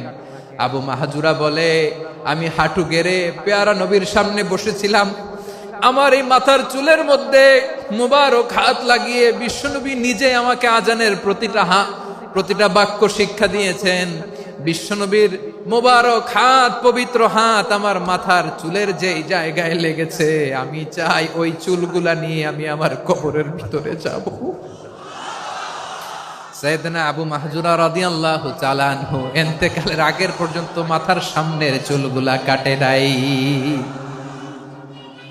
মাথার সামনের চুল তিনি কাটেন নাই। সুবহানাল্লাহি বিহামদি। কেমন ভালোবাসতেন বিশ্বনবী সাহাবীদেরকে, সাহাবারা কেমন ভালোবাসতেন বিশ্বনবীকে। সামনের চুলগুলো বড় হতে হতে এত বড় ছিল, পেঁচিয়ে রেখে পাগড়ি পরতেন, কাটতেন না। নবীর হাত লেগেছিল। সুবহানাল্লাহ পড়েন। তাহলে what is the lesson, moral of the story কি? মোরাল অফ দ্য স্টোরি হচ্ছে, আসছিল আজানকে ব্যঙ্গ করার জন্য, বিকৃত করার জন্য, হয়ে গেল মসজিদুল হারামের মুয়াজ্জিন। দেখেন বিশ্বনবী একটা খারাপ সিচুয়েশনের মধ্যে থেকে কি ভালো জিনিস বের করে আনলেন। আমি যে শুরুতে বলেছি কিভাবে তিনি হিউম্যান রিসোর্সকে ডেভেলপ করেছেন, ম্যানেজ করেছেন। তিনি যে চৌকস ট্যালেন্ট হান্টার ছিল, দেখেন সবার মধ্যে থেকে এর বাছাই করে মুয়াজ্জিন বানাই দিয়েছেন। সুবহানাল্লাহ পড়েন। তার মানে এই না সবাইরে ধরে ধরে উনি মুয়াজ্জিন বানাইছেন। যার যেই ট্যালেন্ট আছে তাকে ওই কাজে অ্যাসাইন করেছেন। যার যেই প্রতিভা আছে তার প্রতিভাকে ইসলামের কাজে লাগিয়েছেন। সুবহানাল্লাহ পড়েন। যায়েদ বিন সাবেত রাদিয়াল্লাহু তাআলা আনহু, নাম শুনেছেন? যশোর, কথা বেরোয় না। যদি জিজ্ঞাসা সালমান খানের নাম শুনছেন, সবাই হাত তুলবে, জি হুজুর শুনছি, মানে সব দেখা শেষ। সালমান খান, আমির খান, অমুক খান, সব খান মুখস্থ, কিন্তু যায়েদ বিন সাবিতের নাম মুখস্থ নাই মুসলমানদের। যেই সাহাবী মাথার সামনের চুল কাটে নাই, মসজিদুল হারামের মুয়াজ্জিন বানাইছেন বিশ্বনবী, সাহাবীর নাম কি? খায়া ফেলাইস, স্লোগানের সাথে খায়া ফেলাইস। আবু মাহজুরা, কি নাম? আবু মাহজুরা আল জুমাহি রাদিয়াল্লাহু তাআলা আনহু। এই নামটা আজকে নিয়ে যাইতে হবে যশোর। আবু মাহজুরা রাদিয়াল্লাহু তাআলা আনহু। 2 নম্বরে বলছিলাম যায়েদ বিন সাবিত রাদিয়াল্লাহু তাআলা আনহু। বিশ্বনবী দেখলেন মদিনার এই আনসারী সাহাবী হাইলি ট্যালেন্টেড, ইন্টেলেকচুয়াল, মেরিটোরিয়াস, জ্ঞানের প্রতি তার আকর্ষণ, মারাত্মক আকর্ষণ। বিশ্বনবী তাকে দায়িত্ব দিলেন, কোরআন যা নাজিল হয় তুমি লিখো, কাতিবুল ওয়াহি বানায় দিলেন। সুবহানাল্লাহ। যায়েদ বিন সাবিতরে আবার আজান শিখান নাই, কারণ তার মধ্যে বিশ্বনবী প্রতিভা দেখেছেন, একাডেমিক প্রতিভা। বিশ্বনবীর একাডেমিক প্রজেক্টগুলো তিনি হ্যান্ডেল করতেন। যায়েদ বিন সাবিত ছিল বিশ্বনবীর ব্যক্তিগত সচিব। কি ছিল? ব্যক্তিগত সচিব, বোঝেন নাই? বিশ্বনবীর ব্যক্তিগত সচিব এবং দোভাষী। ইহুদিরা কিছু লিখে দিলে এটার অর্থ বিশ্বনবীরে বুঝায় দিতেন, আবার ইহুদিদের কাছে কিছু লিখতে হলে তিনি লিখে দিতেন। বিশ্বনবী একদিন বললেন, ইন্নী ওয়াল্লাহি মা আমানু ইয়াহুদা আলা কিতাব। ইহুদিরা যে চিঠি পাঠায় অর্থ তো বুঝি না, আরেক ইহুদি আইনে অর্থ করা লাগে। আবার ইহুদিদের কাছে কিছু লিখে পাঠাইতে চাইলে আমরা তো লিখতে পারি না, ইহুদিরে দিয়ে লেখা লাগে। ওরা যে পয়রা শোনায় লিখে দেয়, আমি ওদের বিশ্বাস করি না, আমার নিজের একজন লোক দরকার। বিশ্বনবী এই যায়েদ বিন সাবিতকে চুজ করলেন ল্যাঙ্গুয়েজের জন্য। উনি বললেন, যায়েদ, তোমার সফট স্কিলকে ডেভেলপ করতে হবে, তুমি হিব্রু ল্যাঙ্গুয়েজ শিখে ফেলো। যায়েদ বিন সাবিত বলল, বিশ্বনবীর মোটিভেশন আর ইন্সপিরেশন পেয়ে আমি 15 দিনে ইহুদিদের এই হিব্রু ল্যাঙ্গুয়েজ শিখে ফেললাম। শুধু শিখে ফেললাম না, হাত্তা হাদিকতু, even I became master in the language. এই ভাষা আমি পারদর্শী হয়ে গেলাম। এরপরে ইহুদিরা চিঠি লিখে পাঠালে আর কোন ইহুদি ডাকা লাগতো না, আমি নবীর এটার অর্থ শুনে পরে বুঝাই দিতাম। আবার ইহুদিদের কাছে চিঠি লেখা লাগলে আমি যায়েদ বিন সাবিত চিঠি লিখে দিতাম। সুবহানাল্লাহ। দেখেন, এত সাহাবীর মধ্যে থেকে বিশ্বনবীর একাডেমিক প্রজেক্ট, ব্যক্তিগত সচিব, দোভাষী হিসেবে তিনি যায়েদ বিন সাবিতের মতো তরুণকে নির্বাচিত করেছেন। কেমন ট্যালেন্ট হান্টার ছিল আমার নবী! সুবহানাল্লাহ পড়বেন না? বিশ্বনবীর ইন্তেকালের পরে সাইয়েদনা আবু বকর রাদিয়াল্লাহু তাআলা আনহু যখন খলিফা হয়ে আসলেন, কোরআনকে সংকলনের দায়িত্ব দেয়া লাগবে, কোন সাহাবীকে দিবেন? সব সাহাবারা মিলে পরামর্শ করলেন। সাইয়েদনা আবু বকর, ওমর সবাই মিলে এই বিশাল কোরআন সংকলনের গুরু দায়িত্ব বিশ্বনবীর ব্যক্তিগত সচিব, বিশ্বনবীর দোভাষী, বিশ্বনবীর সিলেক্ট করাই লোক যায়েদ ইবনে সাবিত রাদিয়াল্লাহু তাআলা আনহুকে দিয়েছে। কোরআনের কপি তো আজকে এখানে রাখে নাই। এই যে আজকের যে কোরআন পড়েন, এটা আগে এরকম ছিল না। কোরআন নাজিল হলে সাহাবারা চামড়ার, ওটের চামড়ায় লিখে ফেলতো, ওটের চ্যাপ্টা হাড্ডির মধ্যে লিখে ফেলতো, গাছের গুড়ির মধ্যে লিখে ফেলতো, বিভিন্ন জনের কাছে ছড়ানো ছিটানো ছিল। আবু বকর রাদিয়াল্লাহু তাআলা আনহু একসাথে করলেন, পরবর্তীতে উসমান রাদিয়াল্লাহু তাআলা আনহু একসাথে করলেন। 114 সূরার এখন এই মুসহাফ, এই কম্পাইলেশন, এই কপি আমরা পেয়েছি, যার হিউজ কন্ট্রিবিউশন ছিল। এই পুরো কোরআন কম্পাইলেশনের প্রজেক্ট ম্যানেজার ছিল যায়েদ বিন সাবিত রাদিয়াল্লাহু তাআলা। কোরআন কম্পাইলেশনের প্রজেক্ট ম্যানেজার। দেখেন, উনারে মাথায় হাত দিয়ে আজান শিখায় নাই। সুবহানাল্লাহ কইবেন না? তাহলে প্রথম সাহাবী আবু মাহজুরাকে মুয়াজ্জিন বানাইলেন, যায়েদ বিন সাবিতকে ব্যক্তিগত সচিব আর দোভাষী বানালেন, মুসআব ইবনে উমাইর রাদিয়াল্লাহু তাআলা আনহুকে ইসলামের প্রথম অ্যাম্বাসেডর বানালেন। তাহলে তৃতীয় নাম্বার একজন সাহাবীর নাম বলছি, মুসআব ইবনে উমাইর। মুসআব কি নাম? নামটা কেমন লাগে? এই কয়েকজনের ভাল লাগে, বাকিদের ভাল লাগে না? ভাল লাগে? এই এই আর কয়েকটা মিনিট দেওয়া যাবে না আমাকে আল্লাহর রাস্তে? হ্যাঁ, ঠিক আছে। আমি তোমাদেরকে ভালোবাসা দেখাবো, দোয়া করব, যদি চুপ থাকো, একেবারে চুপ, কষ্ট সহ্য করো। বাকিরে যা সওয়াব পাবে তোমরা ডবল পাবা, যেহেতু কষ্ট বেশি, কিন্তু চুপ। 3 নাম্বার সাহাবীর নাম মুসআব। এই ধাক্কাধাক্কি কেন রে ভাই? না না না, এরকম হইলে আসবো না যশোর, আমি আর আসবো না। হয় পিছনে চলে যাও, নাহলে চুপ, ধাক্কাধাক্কি নাই। 3 নম্বর সাহাবীর নাম মুসআব। কি নাম? He was the first ambassador in Islam. ইসলামের প্রথম ডিপ্লোমাট, প্রথম কূটনৈতিক, ইসলামের প্রথম কূটনৈতিক, ইসলামের প্রথম ডিপ্লোমাট, প্রথম অ্যাম্বাসেডর মুসআব ইবনে উমাইর। মক্কার তরুণ যুবক, উনি পারফিউম লাগাইলে মানুষ দেখলেই বুঝতো এটা মুসআব লাগাইছে। এমন ড্যাশিং ফেসের ছিল, এমন স্মার্ট ড্যাশিং ফেস, এমন পার্সোনালিটির মানুষ ছিল মুসআব রাদিয়াল্লাহু তাআলা আনহু। কারণ যিনি ইসলামের স্পোকম্যান হবেন, মুখপাত্র হবেন, তার স্মার্ট হওয়ার দরকার আছে না নাই? আকাবার প্রথম শপথ যখন হলো, তাদের সাথে বিষ্ণু ঈসা ইসলাম মদিনাতে একজন মুখপাত্র পাঠালেন, ডিপ্লোমাটকে পাঠালেন, অ্যাম্বাসেডর অফ ইসলাম। তিনি হচ্ছেন মুসআব ইবনে উমাইর। পড়েন সুবহানাল্লাহ। বিশ্বনবী দেখলেন সে অনেক স্মার্ট, তার ডেডিকেশন আছে, সিনসিয়ারিটি আছে, এবং মদিনায় যে আউস খাজরাজ গোত্রের নেতাদের সাথে ডিল করতে হবে, ইহুদিদের সাথে ডিল করতে হবে, ওখানে একজন পাক্কা জানু খেলোয়াড়ের দরকার আছে না নাই? মুসআব ইবনে উমাইর রাদিয়াল্লাহু তাআলা আনহু, ওনাকে বিষ্ণু ঈসা ইসলাম চুজ করলেন। এবং বিষ্ণু ঈসা ইসলামের এই চুজিংটা, এই সিলেকশনটা এত সুন্দর ছিল, তিনি মদিনাতে যে বিশ্বনবী আসার আগেই মদিনার জমিনকে তিনি উর্বর করে ফেলছেন। প্রতিটা ঘরে ঘরে কালিমার দাওয়াত তিনি পৌঁছায় দিচ্ছেন। জুমার বিধান নাজিল হয়েছে, কিন্তু মক্কায় পরিবেশ নাই জুমা পালনের। বিষ্ণু ঈসা ইসলাম একজনকে দিয়ে খবর পাঠালেন, যাও মদিনায় মুসাবকে যে বলো, মুসাব তো আমার শিক্ষক, আমার স্পোকম্যান, মদিনাতে যেন তারা জুমা কায়েম করে। বিশ্বনবীর আগেই মুসআব মদিনার মুসলিমদেরকে নিয়ে মদিনায় প্রথম জুমা কায়েম করে ফেলছে। কোন সুবহানাল্লাহ। ডিপ্লোমাটদের কেমন হইতে হয়, অ্যাম্বাসেডরের কেমন হইতে হয়, মুসআব রাদিয়াল্লাহু তাআলা আনহুর কাছ থেকে শিখে নাও। মুসআব নামটা কেমন লাগে? যশোর যাদের সন্তান হবে, ছেলে সন্তান, আমার রাস্তায় পাইলে সবাই জিজ্ঞেস করে, হুজুর একটা নাম দেন, আমার ছেলে হবে। যশোরবাসীর জন্য আমি একটা নাম দিয়ে দিলাম, নাম রাখতে হবে মুসআব। কি নাম? নামটা যাদের ভাল লাগে, ছেলে সন্তান অনাগত আসবে, মনে চাইলে নাম রেখে দিবেন মুসআব রাদিয়াল্লাহু তাআলা আনহুর নামে মুসআব। তাহলে মুসআব রাদিয়াল্লাহু তাআলা আনহুকে বিশ্বনবী ল্যাঙ্গুয়েজ শিখান নাই, সফট স্কিল শিখান নাই। যায়েদ রাদিয়াল্লাহু, তিনি হিব্রু ল্যাঙ্গুয়েজ শিখেছেন, সুরিয়ানি শিখেছেন, কিন্তু মুসআবকে তিনি বানিয়েছেন the spokesman of Islam, the first diplomat, the ambassador of Islam. সুবহানাল্লাহ পড়বেন না? আব্দুল্লাহ ইবনে আব্বাস রাদিয়াল্লাহু তাআলা আনহু, বিশ্বনবীর কাজিন, চাচাতো ভাই।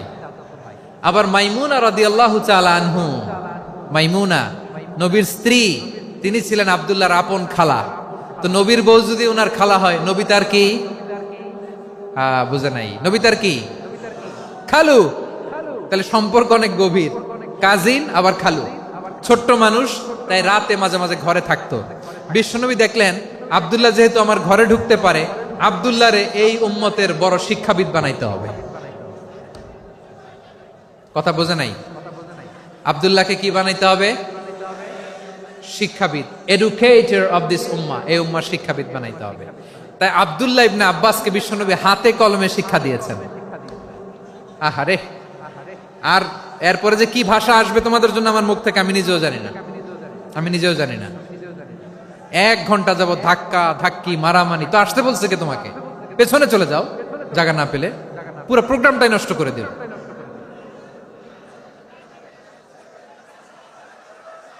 জি, আমার দিকে তাকান, আমি শেষ করে দিচ্ছি। হবে না, ইন্টেলেকচুয়াল আলোচনা এখানে হবে না, আমি বুঝতে পারছি, আমি শেষ করে দিচ্ছি। আব্দুল্লাহ ইবনে আব্বাস রাদিয়াল্লাহু তাআলা আনহু, মনোযোগ দিয়ে কয়েকটা মিনিট শুনুন, আমি এখনই শেষ করে দিচ্ছি, এরপর আওয়াজ করবে। এই যে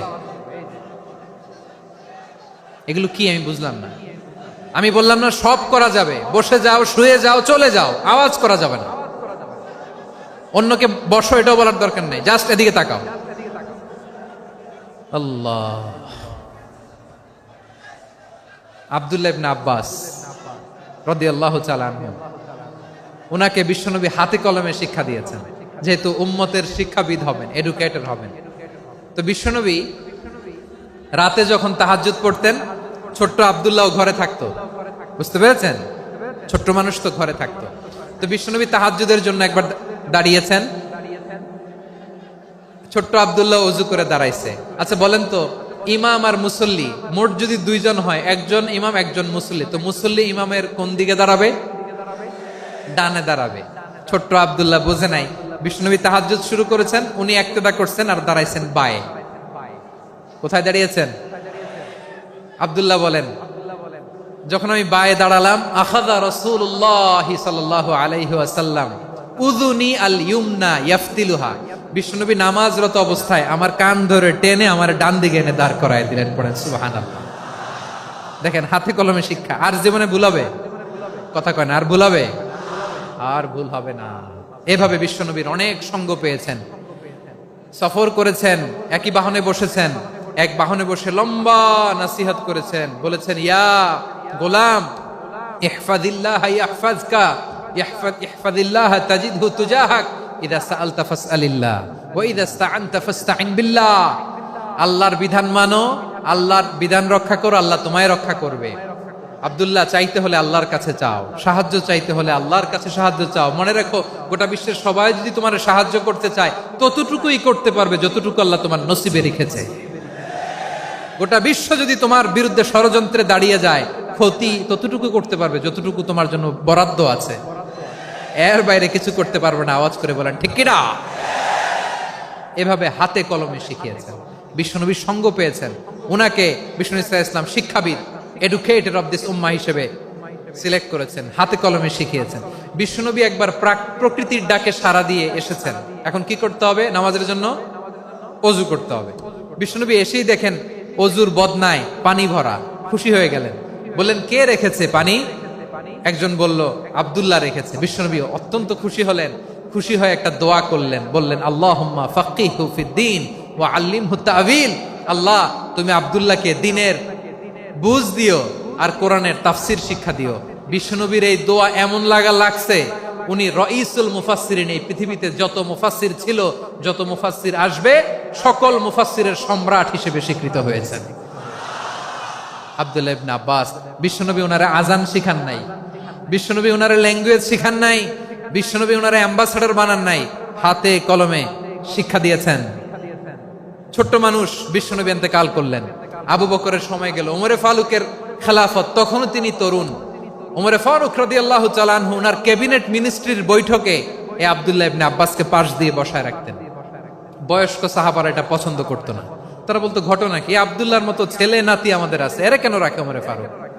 ওমরে ফারুক এটা টের পেলেন, তিনি বুঝতে পারলেন যে ক্যাবিনেট মেম্বাররা এটা পছন্দ করে না, ছোট্ট আব্দুল্লাহরা কেন রাখি, কেন যে রাখি, এটা একদিন বুঝাবো। একদিন মিটিং এ তিনি সবাইকে বললেন, ইদা জাআ নাসরুল্লাহি ওয়াল ফাতহ। এই আয়াত দ্বারা উদ্দেশ্য কি বলেন তো মুরব্বী সাহাবীরা? এক সাহাবী বলেন, এই সূরা দ্বারা উদ্দেশ্য, আল্লাহ বলেছেন আমাদেরকে বিভিন্ন ল্যান্ড, বিভিন্ন এলাকা বিজয় করতে হবে। ওমরে ফারুক বললেন, না, হয়নি। আরেকজন বললেন, বিজয় হওয়ার পর আমাদের বেশি বেশি আল্লাহর বরত্বের ঘোষণা দিতে হবে, এটা উদ্দেশ্য। ওমরে ফারুক বললেন, না, হয় নাই। যারা জিজ্ঞেস করেন কেউ পারে না। সব শেষে বিশ্বনবী ছোট্ট আব্দুল্লাহরে বলেন, আব্দুল্লাহ, ইদা জাআ নাসরুল্লাহি ওয়াল ফাতহ, এর দ্বারা উদ্দেশ্য কি বলো তো? ছোট্ট আব্দুল্লাহ বলেন, হুয়া আজালু রাসূলিল্লাহ। এই আয়াত দ্বারা বিশ্বনবীর বিদায়কে উদ্দেশ্য নেওয়া হয়েছে। ওমরে ফারুক বললেন, হাদা হুয়া, এটাই তো সঠিক উত্তর, এটাই সঠিক তাফসীর এই আয়াতের। কারণ ইদা জাআ নাসরুল্লাহি ওয়াল ফাতহ, যখন আল্লাহর সাহায্য আর বিজয় আসবে, ওয়া রাআইতান নাসা ইয়াদখুলুনা ফি দীনিল্লাহি আফওয়াজা, আপনি দেখবেন দলে দলে, ঢলে ঢলে, বানের পানির মতো মানুষ ইসলামের দিকে ঢুকতেছে, ইসলামের বিজয় হয়েছে। তো ইসলামের বিজয়ের মিশন নিয়ে নবী আসছে, বিজয়ী যখন হয়ে গেছে, এখন তো নবীর বিদায় হবে। জোরে বলেন ঠিক কিনা? কোন সাহাবী এই সূক্ষ্ম কথাটা ধরতে পারে নাই, ওই আব্দুল্লাহ ছাড়া। আব্দুল্লাহ যখন উত্তর দিছে, সব সাহাবীদের টনক নড়েছে। এরপর থেকে কোনো ক্যাবিনেট মিটিং এ আর কোন সাহাবারা কোনো প্রশ্ন করে নাই। আওয়াজ করে পড়েন সুবহানাল্লাহ। বিশ্বনবী আব্দুল্লাহ ইবনে আব্বাসকে দ্য এডুকেটর অফ দ্য উম্মাহ, উম্মার শিক্ষাবিদ হিসেবে গ্রহণ করেছেন। আওয়াজ করে পড়তে হবে আল্লাহু আকবার। সাহাবীদের নামগুলো মনে থাকবে? এক নম্বরে আবু মাহজুরা, মুয়াজ্জিন বানাইছেন। যায়েদ ইবনে সাবিত, দোভাষী, ট্রান্সলেটর অফ প্রফেট, এবং তিনি ছিলেন বিশ্বনবীর ব্যক্তিগত সচিব। মুসআব ইবনে উমাইর, the first ambassador and diplomat of Islam. আব্দুল্লাহ ইবনে আব্বাস, এই উম্মার সবচেয়ে বড় এরুখায়ের শিক্ষাবিদ। আরেকজন ছিল আব্দুল্লাহ ইবনে মাসউদ রাদিয়াল্লাহু তাআলা। দুই আব্দুল্লাহ, আব্বাস গেল, আরেকজন হচ্ছে মাসউদ। মক্কার তরুণ, ছাগল পালতো মুশরিকের বিশ্বনবী আর আবু বকর রাদিয়াল্লাহু তাআলা আনহু একবার গেলেন, যে দেখে এই তরুণ দাঁড়ায় আছে। বিশ্বনবী বলেন, আমি খুব ক্ষুধার্ত, তোমার কাছে কি দুধ আছে ছাগলের? আব্দুল্লাহ ইবনে মাসউদ বলে, আছে। ওয়ালাকিন আনা মুতামান, কিন্তু যে দুধ আছে এটা আমানতের, আমি দিতে পারবো না। বিশ্বনবী এইটা শুনেই তার টার্গেট করে ফেলছে। আনা মুতামান, দুধ আছে কিন্তু এটা আমার মালিকের, আমি তো দরদ দেখাই, আমার মালিকের দুধ আপনি পথিক, আপনারে দিতে পারি না। বিশ্বনবী টার্গেট করে ফেলছেন, এরে আমার কাজে লাগাইতে হবে। বিশ্বনবী বললেন, আচ্ছা ঠিক আছে, দুধ দিও না, কিন্তু এমন ছাগি আছে কিনা যেই ছাগির সাথে কোনো ছাগলের মিলন হয় নাই, তার ওলানে দুধও আসে নাই, বাচ্চাও নাই, এরকম ছাগির থেকে যদি আমি দুধ খাই তাহলে তো সমস্যা নাই। বলতেছে, এরকম ছাগির থেকে দুধ খাইলে সমস্যা নাই, কারণ এরকম ছাগির ওলান থেকে দুধ আসবেও না। বলতেছে, ঠিক আছে, এরকম একটা ছাগি নিয়ে আসা হলো। বিশ্বনবী বিসমিল্লাহ বলে ওই ছাগির ওলানে হাত দিলেন। হাত দিতে দেরি, পুরো ওলানটা দুধে ভরে যেতে দেরি হয় না। বিশ্বনবী আর আবু বকর রাদিয়াল্লাহু তাআলা আনহু দহন করে পেট ভরে খেলেন। এই দৃশ্য আব্দুল্লাহ ইবনে মাসউদের হৃদয়ে দাগ কাটলো। এই মুআজিজা দেখে তিনি বললেন, আশহাদু আল্লা ইলাহা ইল্লাল্লাহ ওয়া আশহাদু আন্না মুহাম্মাদুর রাসূলুল্লাহ। তিনি ষষ্ঠ মুসলিম ছিলেন, 6 নম্বর মুসলমান। ওনাকে টার্গেট করে বিশ্বনবী দেখলেন এমন ইন্টেলেকচুয়াল ব্রেন, উনি সূক্ষ্ম সূক্ষ্ম জিনিস বুঝে বেশি, ফিকহি জ্ঞান ওনার মধ্যে বেশি। বিশ্বনবী ওনাকে কোরআনের জ্ঞান শিক্ষা দিতে লাগলেন। উনি বিশ্বনবী সবার কাছে কোরআন শোনায়, কিন্তু বিশ্বনবী নিজে আব্দুল্লাহ ইবনে মাসউদের কাছ থেকে কোরআন শুনতো। বিশ্বনবী একবার বললেন, ইকরা আলাইয়া ইয়া মাসউদ। ইবনে মাসউদ, একবার শোনাও তো কোরআন দেখি। আব্দুল্লাহ ইবনে মাসউদ বলে, আকরাউ আলাইকা ওয়া আলাইকা উনজিল। নবী, আপনার উপর কোরআন নাজিল হয় আর আমি আপনার সামনে কোরআন পড়বো? বিশ্বনবী বললেন, ইন্নী উহিব্বু আন আসমাআহু মিন গায়রি। আমি নিজে পড়তে যেমনি ভালোবাসি, অন্যে পড়ুক আমি শুনবো, এটাও আমি ভালোবাসি। সূরা নিসা তিনি তেলাওয়াত করে শুনিয়েছেন। এমন সূক্ষ্ম সূক্ষ্ম বিষয় বিশ্বনবী উনাকে ধরিয়ে দিয়েছেন। উনি হয়ে গিয়েছেন, আব্দুল্লাহ ইবনে আব্বাস হয়েছেন রাইসুল মুফাসসিরিন, উনি হয়ে গিয়েছেন ফাকিহুল উম্মাহ। ওনার চাইতে বড় ফকিহ এই পৃথিবী আর দেখবে না। চিল্লায় বলেন সুবহানাল্লাহ। উনি বলতেন, ওয়াল্লাহি ওয়াল্লাহি ইল্লাযী লা ইলাহা গায়রু মা উনজিলাত সূরাতুন ইল্লা ওয়া আনা আ'লামু আইনা উনজিলাত ওয়া ফীমা উনজিলাত। বিশ্বনবী এমন ভাবে কোরআনের দার্স আমাকে দিয়েছেন, কোরআনে যত সূরা নাজিল হয়েছে, যেখানে নাজিল হোক না কেন আমি জানি এটা কোথায় নাজিল হয়েছে এবং কোন প্রেক্ষাপটে নাজিল হয়েছে। এমন একটা সূরা নাই যে সূরার কোথায় নাজিল হয়েছে আমি মাসুদের জানা নাই, কোন প্রেক্ষাপটে নাজিল হয়েছে আমার জানা নাই। এরকম ঘটবে না। চিল্লায় বলেন আল্লাহু আকবার। এই আব্দুল্লাহ ইবনে মাসউদ রাদিয়াল্লাহু তাআলা আনহু ওমর ফারুকের সময় কুফার চিফ জাস্টিস ছিলেন। কুফা নগরীর চিফ জাস্টিস। চিফ জাস্টিস বুঝেন নাই? বিচারপতি। কি ছিলেন? সবাই বলে নাই, কি ছিলেন? বিচারপতি ছিলেন। এবং ওনার যে ফিকহি জ্ঞানের ধারা, এটাই আলকামা, ইব্রাহিম আন-নাখাই, হাম্মাদ ইবনে সুলাইমান হয়ে ইমাম আবু হানিফা পর্যন্ত পৌঁছেছে। এবং ওনার ফিকহি জ্ঞানের ধারাই হানাফি মাযহাবে অ্যাকসেপ্ট হয়েছে। আজও এগুলো হানাফি মাযহাবে চর্চিত হয়। হানাফি মাযহাবের সব ফিক আব্দুল্লাহ ইবনে মাসউদের ফিকহি জ্ঞানের ধারা থেকে নেওয়া হয়েছে। চিল্লায় পড়েন সুবহানাল্লাহ। তাহলে উনাকে বিশ্বনবী বানিয়েছেন জুরিস্ট, আইনবিদ, ফাকিহ। উনারে আজান শিখান নাই। হিউম্যান রিসোর্স ডেভেলপমেন্ট কিভাবে করবেন, মানব সম্পদের উন্নয়ন কিভাবে করতে হয়, কিভাবে যার যেখানে প্রতিভা কাজে লাগাতে হয় উনি দেখিয়েছেন। সুবহানাল্লাহ পড়বেন না? খালিদ বিন ওয়ালিদ নাম শুনছেন? কে কে শোনেন নাই হাত তোলেন। কি ছিলেন? বীর যোদ্ধা ছিলেন খালিদ বিন ওয়ালিদ। কিন্তু তিনি ইসলাম ধর্ম গ্রহণ করেছেন অনেক দেরিতে, 8ম হিজরিতে। তার মানে 8ম হিজরির আগে উনি মুশরিকদের পক্ষে লড়াই করেছেন। ওনার হাতে কত মুসলিম সাহাবী যে নিহত হয়েছে হিসাব নাই। বিশ্বনবী টার্গেট করে রাখছে, তুমি আমাদের মুসলিমদের এত ক্ষতি করলা, তুমি যখন মুসলমান হবা তোমারে দিয়ে আমি এমন কাম করামু যে এটা আর কেউ করতে পারবে না। সুবহানাল্লাহ নাই? যশোর ক্লান্ত হয়ে গেছে।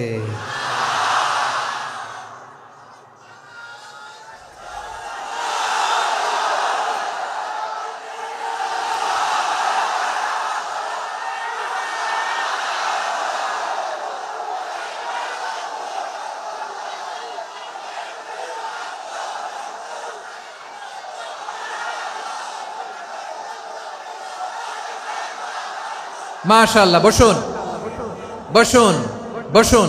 খালিদ বিন ওয়ালিদ রাদিয়াল্লাহু তাআলা আনহু 8ম হিজরিতে মুসলিম হয়েছেন, মক্কা বিজয়ের আগে। তো মক্কা বিজয়ের আগে যখন মুসলিম হয়েছেন, এর আগে কি করছেন?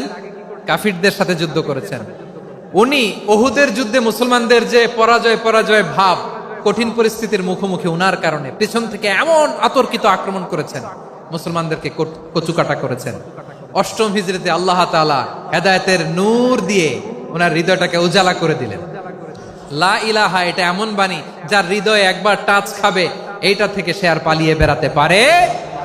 ঝিনুকের ভেতর লুকিয়ে থাকে যেমন মতি, ঝিনুকের ভেতর লুকিয়ে থাকে যেমন মতি, কলমা শাহাদাতে আছে আল্লাহর জ্যোতি, কলমা শাহাদাতে আছে আল্লাহর জ্যোতি। ঠিক কিনা বলেন? মক্কা বিজয়ের আগে মুসলিম হলেন, হওয়ার পরেই বিশ্বনবীর টার্গেট ফুলফিল হলো। ওই যে টার্গেট করে রেখেছেন আর দোয়া করেছেন, খালিদ বিন ওয়ালিদ যদি মুসলিম হয় তাকে আমি মিলিটারি চিফ বানাবো। ওনাকে আজান শিখান নাই, ওনারে কান ধইরা নামাজের এই মাথা থেকে ওই মাথা আনান নাই, ফিকহি কোরআনের সূক্ষ্ম তাফসীর ওনারে শিখান নাই, অ্যাম্বাসেডর বানান নাই। বিষ্ণু ইসলাম উনাকে সামরিক অভিযানে প্রেরণ করেছেন। সামরিক অভিযানে তিনি প্রেরণ করেছেন। উনার জীবদ্দশায় উনার নেতৃত্বে যতগুলো যুদ্ধ হয়েছে, একটা যুদ্ধেও তিনি পরাজয় বরণ করেন নাই। ওমরে ফারুকের সময়কালে তিনি চিফ অফ মুসলিম মিলিটারি, মানে মুসলিম সেনাপতি হয়েছেন। যশোর, আওয়াজ করো, ঠিক কিনা বলো? সেনাপতি, মুসলিম সেনাপতি। তাহলে কিভাবে হিউম্যান রিসোর্স ব্যবহার করতে হয় গোটা বিশ্ব আমার নবীর কাছ থেকে শিখে নাও। খালিদ বিন ওয়ালিদ, ওনাকে বিশ্বনবী একটা উপাধি দিয়েছেন। উপাধিটা হচ্ছে সাইফুল্লাহিল মাসলুল, আল্লাহর নাঙ্গা তরবারি, আল্লাহর খোলা তরবারি, দ্য ওপেন সোর্ড অফ আল্লাহ।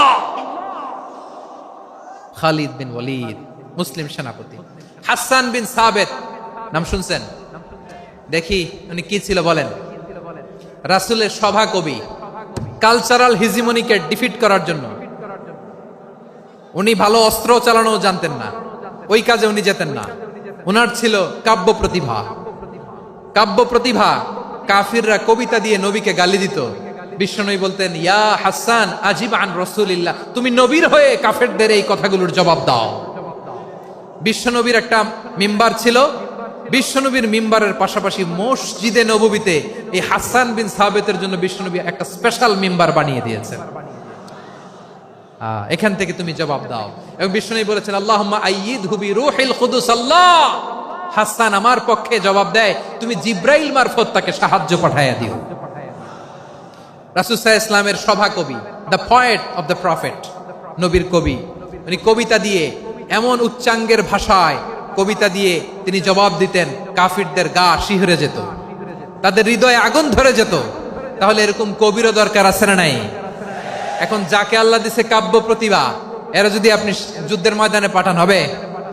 যারে দিছে সুরেলা গলা, এরা যদি অ্যাম্বাসেডর বানান হবে না। হাসান বিন সাবেত ছিলেন বিষ্ণু ইসলামের কবি। হুযায়ফা ইবনুল ইয়ামান, বিশ্বনবীর গোয়েন্দা বিভাগের প্রধান। কিসের প্রধান? হুযায়ফা ইবনুল ইয়ামান। ওনার ছিল ডিটেকটিভ মাইন্ড, ডিটেকটিভ মাইন্ড, গোয়েন্দা বিভাগের প্রধান। এবং উনি হচ্ছেন সাহিবু সিররি রাসূলিল্লাহ, রাসূল সাল্লাল্লাহু আলাইহি ওয়াসাল্লামের গোপন তথ্যের ধারক বাহক। নবীর যেই কথা কেউ জানে না, সব হুযায়ফার পেটের ভিতরে ছিল। সুবহানাল্লাহ পড়েন।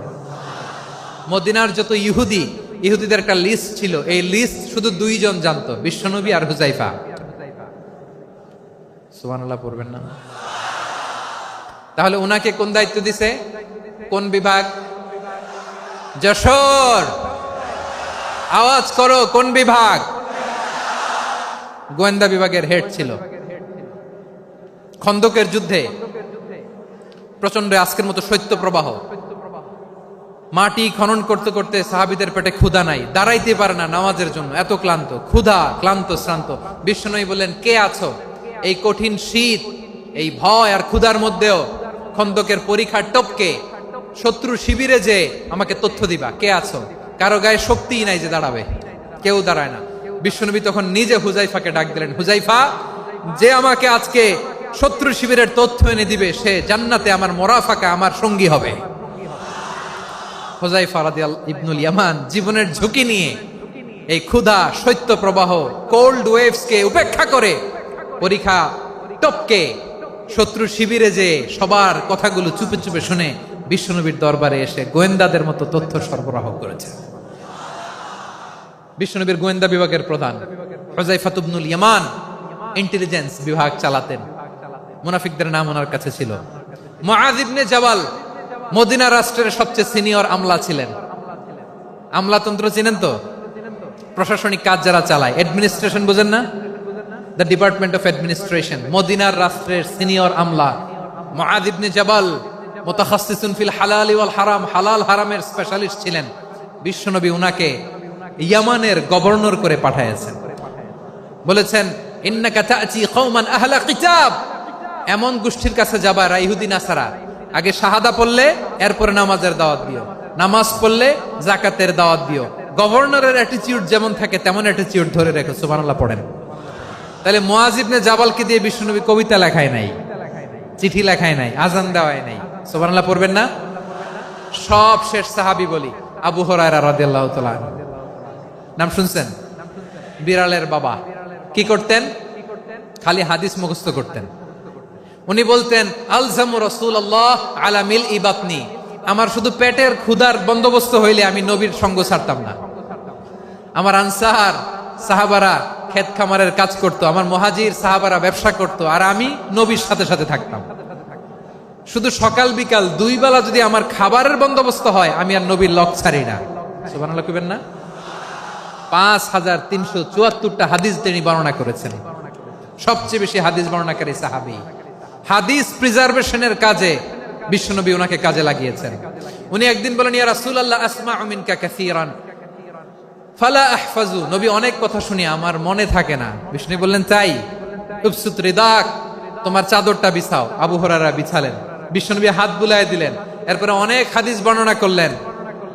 আবু হুরায়রা বলে, তারপর থেকে বিশ্বনবী যাই বর্ণনা করে আমি শুনি আর একটাও ভুলি না। এখন সুবহানাল্লাহ। বিশ্বনবী ওনাকে হাদিস প্রিজার্ভেশন, নবীর এই যে লক্ষ্য হাদিস প্রিজার্ভেশনের এই দায়িত্ব দিয়েছেন সাইয়েদনা আবু হুরায়রা রাদিয়াল্লাহু তাআলা আনহুকে। প্রিয় ভাইরা, তাহলে 10 জন সাহাবীর কথা যে বললাম, আপনারা কি খেয়াল করেছেন কত বড় ট্যালেন্ট হান্টার, চৌকস ট্যালেন্ট হান্টার ছিল আমার নবী। এক একজনের এক এক ট্যালেন্ট, এক এক কাজে অ্যাসাইন করেছেন, এক একজনকে এক এক দায়িত্ব দিয়েছেন, এক একজনের প্রতিভাকে এক একভাবে বিকশিত হওয়ার সুযোগ দিয়েছেন। আওয়াজ করে বলেন ঠিক কি না? এখন আমার পর্দার আড়ালে আমার মায়েরা বলবে, এতগুলো পুরুষ সাহাবীর কথা বললো, নারী সাহাবীরা কি কিছু করে নাই? হ্যাঁ, একজন নারী সাহাবীর কথা বলে মোনাজাত হবে, দোয়া ছাড়া কেউ যাব না। রুফাইদা আল আসলামিয়া রাদিয়াল্লাহু তাআলা আনহা, ওনার বাবার নাম সাআদ আল আসলামি। বিশ্বনবী কি খেয়াল করলেন দেখেন, সাআদ ছিল মদিনার বড় ডাক্তার। এই নারী সাহাবী রুফাইদা বাবার কাছ থেকে চিকিৎসা বিদ্যা শিখেছেন। যখন শিখছে, বিশ্বনবী দেখলেন আমার তো প্রতি সপ্তাহে সপ্তাহে যুদ্ধে আহত সাহাবীদের সেবা দিবে কে? বিশ্বনবী রুফাইদাকে বললেন, রুফাইদা তুমি মসজিদে নববীর পাশে একটা মেডিকেল ক্যাম্প করো। এই যে সাকিনা আদ-দ্বীন মেডিকেলের আমার ছাত্রী বন্ধুরা, শুনে রাখো, তোমাদের আইকন হচ্ছে রুফাইদা আল আসলামিয়া। বিশ্বনবীর ডিরেকশন অনুযায়ী তিনি মসজিদে নববীর পাশে একটা মেডিকেল ক্যাম্প করলেন এবং আহত সাহাবাদের চিকিৎসা উনি ওনার টিম নিয়ে দিতেন। বিশ্বনবীর পরামর্শে উনি আনসারি এবং মুহাজির মহিলা সাহাবীদেরকে নিয়ে একটা স্পেশাল মেডিকেল টিম গঠন করলেন। খায়বার যুদ্ধে 7ম হিজরিতে যখন বিশ্বনবী যায়, উনি ওনার টিম নিয়ে আসলেন, বললেন, ইয়া রাসূলুল্লাহ, আমরা তো তলোয়ার চালাতে পারি না, আমরা তো তীর মারতে পারি না, আপনি যদি অনুমতি দেন খায়বার অভিযানে আমি আমার টিম নিয়ে মেডিকেল টিমের সেবাটা সার্ভিসটা দিতে চাই। পড়েন সুবহানাল্লাহ। বিশ্বনবী অনুমতি দিলেন, যোদ্ধা সাহাবীদের সাথে রুফাইদা আল আসলামিয়া উনিও মেডিকেল টিম নিয়ে অগ্রসর হলেন। খায়বারের প্রতিটা আহত ইনজুর্ড সাহাবী যারা ইনজুরি শিকার হয়েছেন, সবাই রুফাইদা আল আসলামিয়ার এই মেডিকেল ক্যাম্প থেকে চিকিৎসা সহায়তা পেয়েছেন। সুবহানাল্লাহ পড়েন। দেখেন কিভাবে বিশ্বনবী ট্যালেন্ট বাছাই করতেন। আপনি অবাক হবেন, বাহরাইনের মেডিকেল ইউনিভার্সিটিতে রুফাইদা আল আসলামিয়া মেডিকেল প্রাইজ অ্যাওয়ার্ড প্রতি বছর দেয়া হয়। যদি আদ-দ্বীনের এই মেডিকেল আমার বোনেরা যদি জেনে থাকো জানো, না হলে নতুন করে জানো, সার্চ দিও, রুফাইদা আল ইসলামিয়া মেডিকেল অ্যাওয়ার্ড বাহরাইনের ইউনিভার্সিটিতে দেওয়া হয়। প্রিয় ভাইয়েরা, তাহলে আলোচনার সামারি আমরা করি। বিশ্বনবী যার যেখানে ট্যালেন্ট তাকে ওইখানে কাজে লাগাতেন। আওয়াজ করে বলেন ঠিক কিনা? এবার একটা ইন্টারভিউ হবে, আওয়াজ করে বলেন, আবু মাহজুরাকে বিশ্বনবী কি বানাইছেন? হ্যাঁ, ভুলে গেছেন? সামনের চুলে হাত দিয়ে বিশ্বনবী কি সুন্দর গলায় আজান শিখালেন, মুয়াজ্জিন। যায়েদ বিন সাবেতকে একাডেমিক প্রজেক্টের দায়িত্ব দিয়েছেন, তিনি ছিলেন বিশ্বনবীর দোভাষী ব্যক্তিগত সচিব। মুসআব ইবনে উমাইর, the first ambassador of Islam. আব্দুল্লাহ ইবনে আব্বাস, উম্মার বড় শিক্ষাবিদ মুফাসসির। আব্দুল্লাহ ইবনে মাসউদ, আব্দুল্লাহ ইবনে মাসউদ ছিলেন জুরিস্ট। কি ছিলেন? জুরিস্ট ছিলেন, এই উম্মার সবচেয়ে বড় জুরিস্ট। খালিদ বিন ওয়ালিদ, সেনাপ্রধান। হাসান বিন সাবেত, হাসান বিন সাবেত ছিলেন বিশ্বনবীর সভাকবি। কি ছিলেন? বিশ্বনবীর সভাকবি ছিলেন। এরপরে হুযায়ফা ইবনুল ইয়ামান কি ছিলেন? গোয়েন্দা বিভাগের প্রধান। মুআয ইবনে জাবাল কি ছিলেন? সিনিয়র আমলা, ইয়ামানের গভর্নর। আবু হুরায়রা রাদিয়াল্লাহু তাআলা আনহু হাদিস প্রিজার্ভেশনের কাজ করেছেন। আর আমাদের রুফাইদা আল ইসলামিয়া রাদিয়াল্লাহু তাআলা আনহা কি ছিলেন? নার্স ছিলেন, নার্স হয়ে মেডিকেল সেবা দিয়েছেন। প্রিয় ভাইয়েরা, পুরো আলোচনার যদি সামারি করি তাহলে বিশ্বনবী যেভাবে হিউম্যান রিসোর্সকে ম্যানেজ করেছেন, যার যেখানে প্রতিভা কাজে লাগিয়েছেন, আমরাও যদি করি আমাদের বাংলাদেশের চিত্র আমরা পাল্টে যেতে পারবো। আমরা শুরুতে শুনেছি মানুষের আছে অসীম সম্ভাবনা, প্রতিটা মানুষ অনন্য, যত্ন নিলে, যথাযথ পরিচর্যা করলে মানুষ বিশ্ব জয় করতে পারে। ঠিক কিনা? আমাদের হাফেজে কোরআনের সামনে দাঁড়াতে পারে এমন কোন হাফেজে কোরআন আল্লাহর জমিনে জন্ম হয় নাই। গোটা বিশ্ব কাঁপিয়ে তারা সেরা, আমাদের ক্রিকেটাররা সেরা, আমাদের তৈরি পোশাক শিল্প সেরা। এরকম অনেক অনেক সেরা জিনিস আছে, আমরা এগুলোরে নার্চারিং করতে পারি নাই, পরিচর্যা করতে পারি নাই, সঠিক তারবিয়াতের অভাব। তাহলে মানুষের অসীম সম্ভাবনাকে কাজে লাগাতে হবে। ঠিক কিনা বলেন? ইউনুস গভর্নমেন্টকে আমি বলবো, অল্প সময়ের জন্য আপনারা এসেছেন, সংস্কারও করতে হবে, আবার নির্বাচনও করতে হবে। সব সংস্কার হয়তো করতে পারবেন না, যতটুকু পারবেন এর মধ্যে আমাদের যে হিউজ ম্যান পাওয়ার, আমাদের যে মানব সম্পদ, হিউম্যান রিসোর্স, এটাকে ডেভেলপ করে আপনাদের যেতে হবে। যেটা পারবেন না সেটাকে পরবর্তী নির্বাচিত গভর্নমেন্টের কাছে রেখে যেতে হবে, যে তারা যেন করে, তাদের কাছে আপনারা এটা রেখে যাবেন। তাহলে মানুষ চাইলে বিশ্ব জয় করতে পারে। আর মানুষকে হারাতে পারে কেউ? জোরে বলো যশোর, মানুষকে হারাতে পারে কেউ? আল্লাহ আমাদেরকে জনসংখ্যা দিয়েছেন। প্রিয় ভাইয়েরা, এই জনসংখ্যা অনেক বড় সম্পদ, এটা আমাদের জন্য অভিশাপ নয়, আশীর্বাদ। আমাদের জনসংখ্যাকে যদি আমরা জনশক্তিতে রূপান্তর করতে পারি, আজকে বাংলাদেশ যে অবস্থানে দাঁড়িয়ে আছে, বাংলাদেশ তার 20 গুণ উন্নতির শিখরে চলে যাবে। চিল্লায় বলো ঠিক কিনা? আমাদের শ্রমিক ভাইয়েরা বাইরে কাজ করে, আমাদের শ্রমজীবী ভাইয়েরা, প্রবাসীরা, তাদের ব্যাপারে গুরুত্ব দিতে হবে।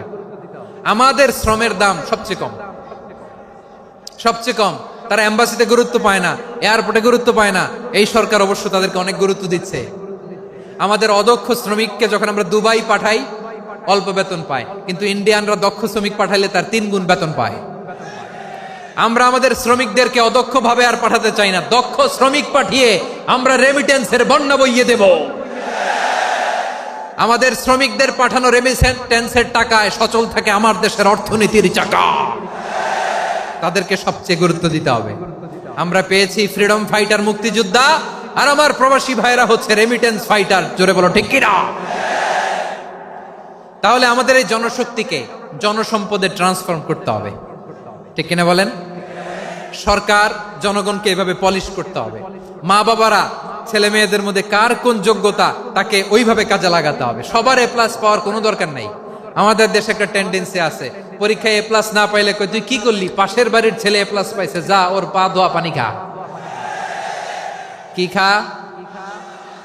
তা আমি ভাবছি যে পা ধোয়া, এ প্লাস পাওয়া ছেলেদের পা ধোয়া পানির একটা পানির ব্র্যান্ড বানাইতে হবে, এরকম লেখা থাকবে এ প্লাস পাওয়া ছেলেদের পা ধোয়া পানি।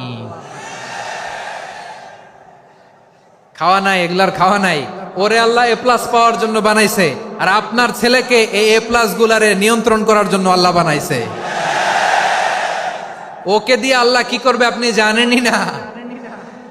একটা এ প্লাস, একটা এ গ্রেড একটা মানুষের জীবনকে ঠিক করে দিতে পারে না।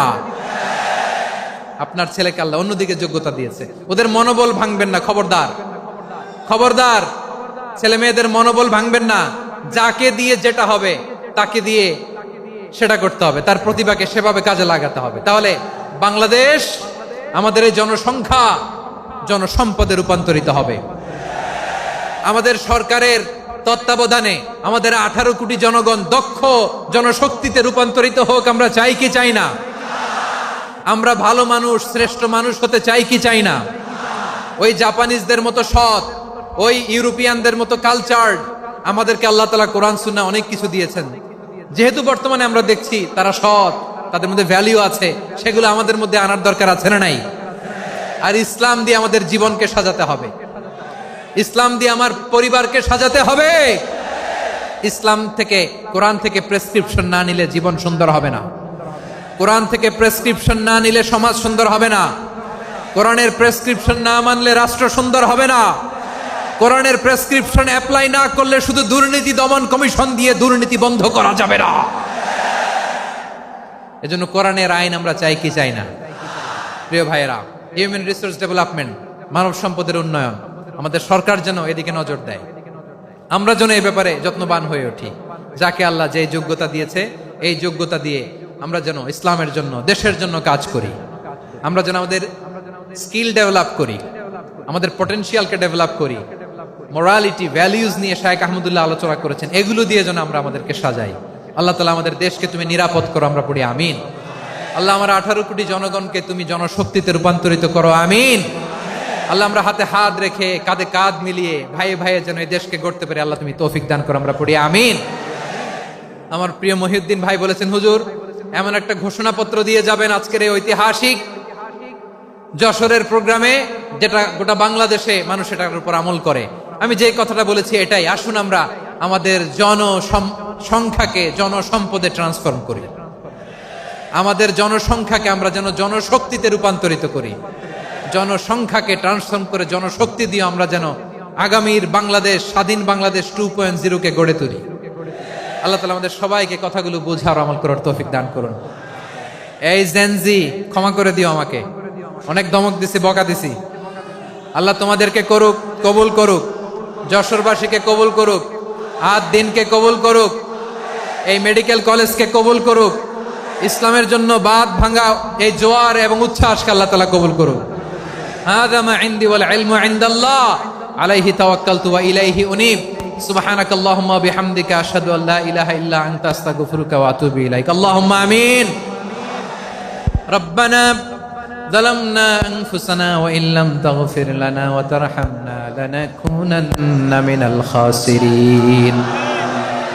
ربنا آتنا في الدنيا حسنة وفي الآخرة حسنة وقنا عذاب النار. ও বিশাল আকাশের মালিক, বিশাল জমিনের মালিক, তোমার আকাশ বাতাসের তুলনায় আমাদের হাত দুইটা বড় ছোট্ট রে আল্লাহ। ছোট দুটি হাত পেতে বুক ভরা আশা নিয়ে তোমার শাহী দরবারে চেয়ে রইলাম। আমাদের জিন্দেগির গুনাহ খাতা তুমি মাফ করে দাও। আমাদের আব্বা আম্মা, দাদা দাদি, আত্মীয় স্বজন সবার গুনাহ খাতা তুমি মাফ করে দাও। আমাদের যত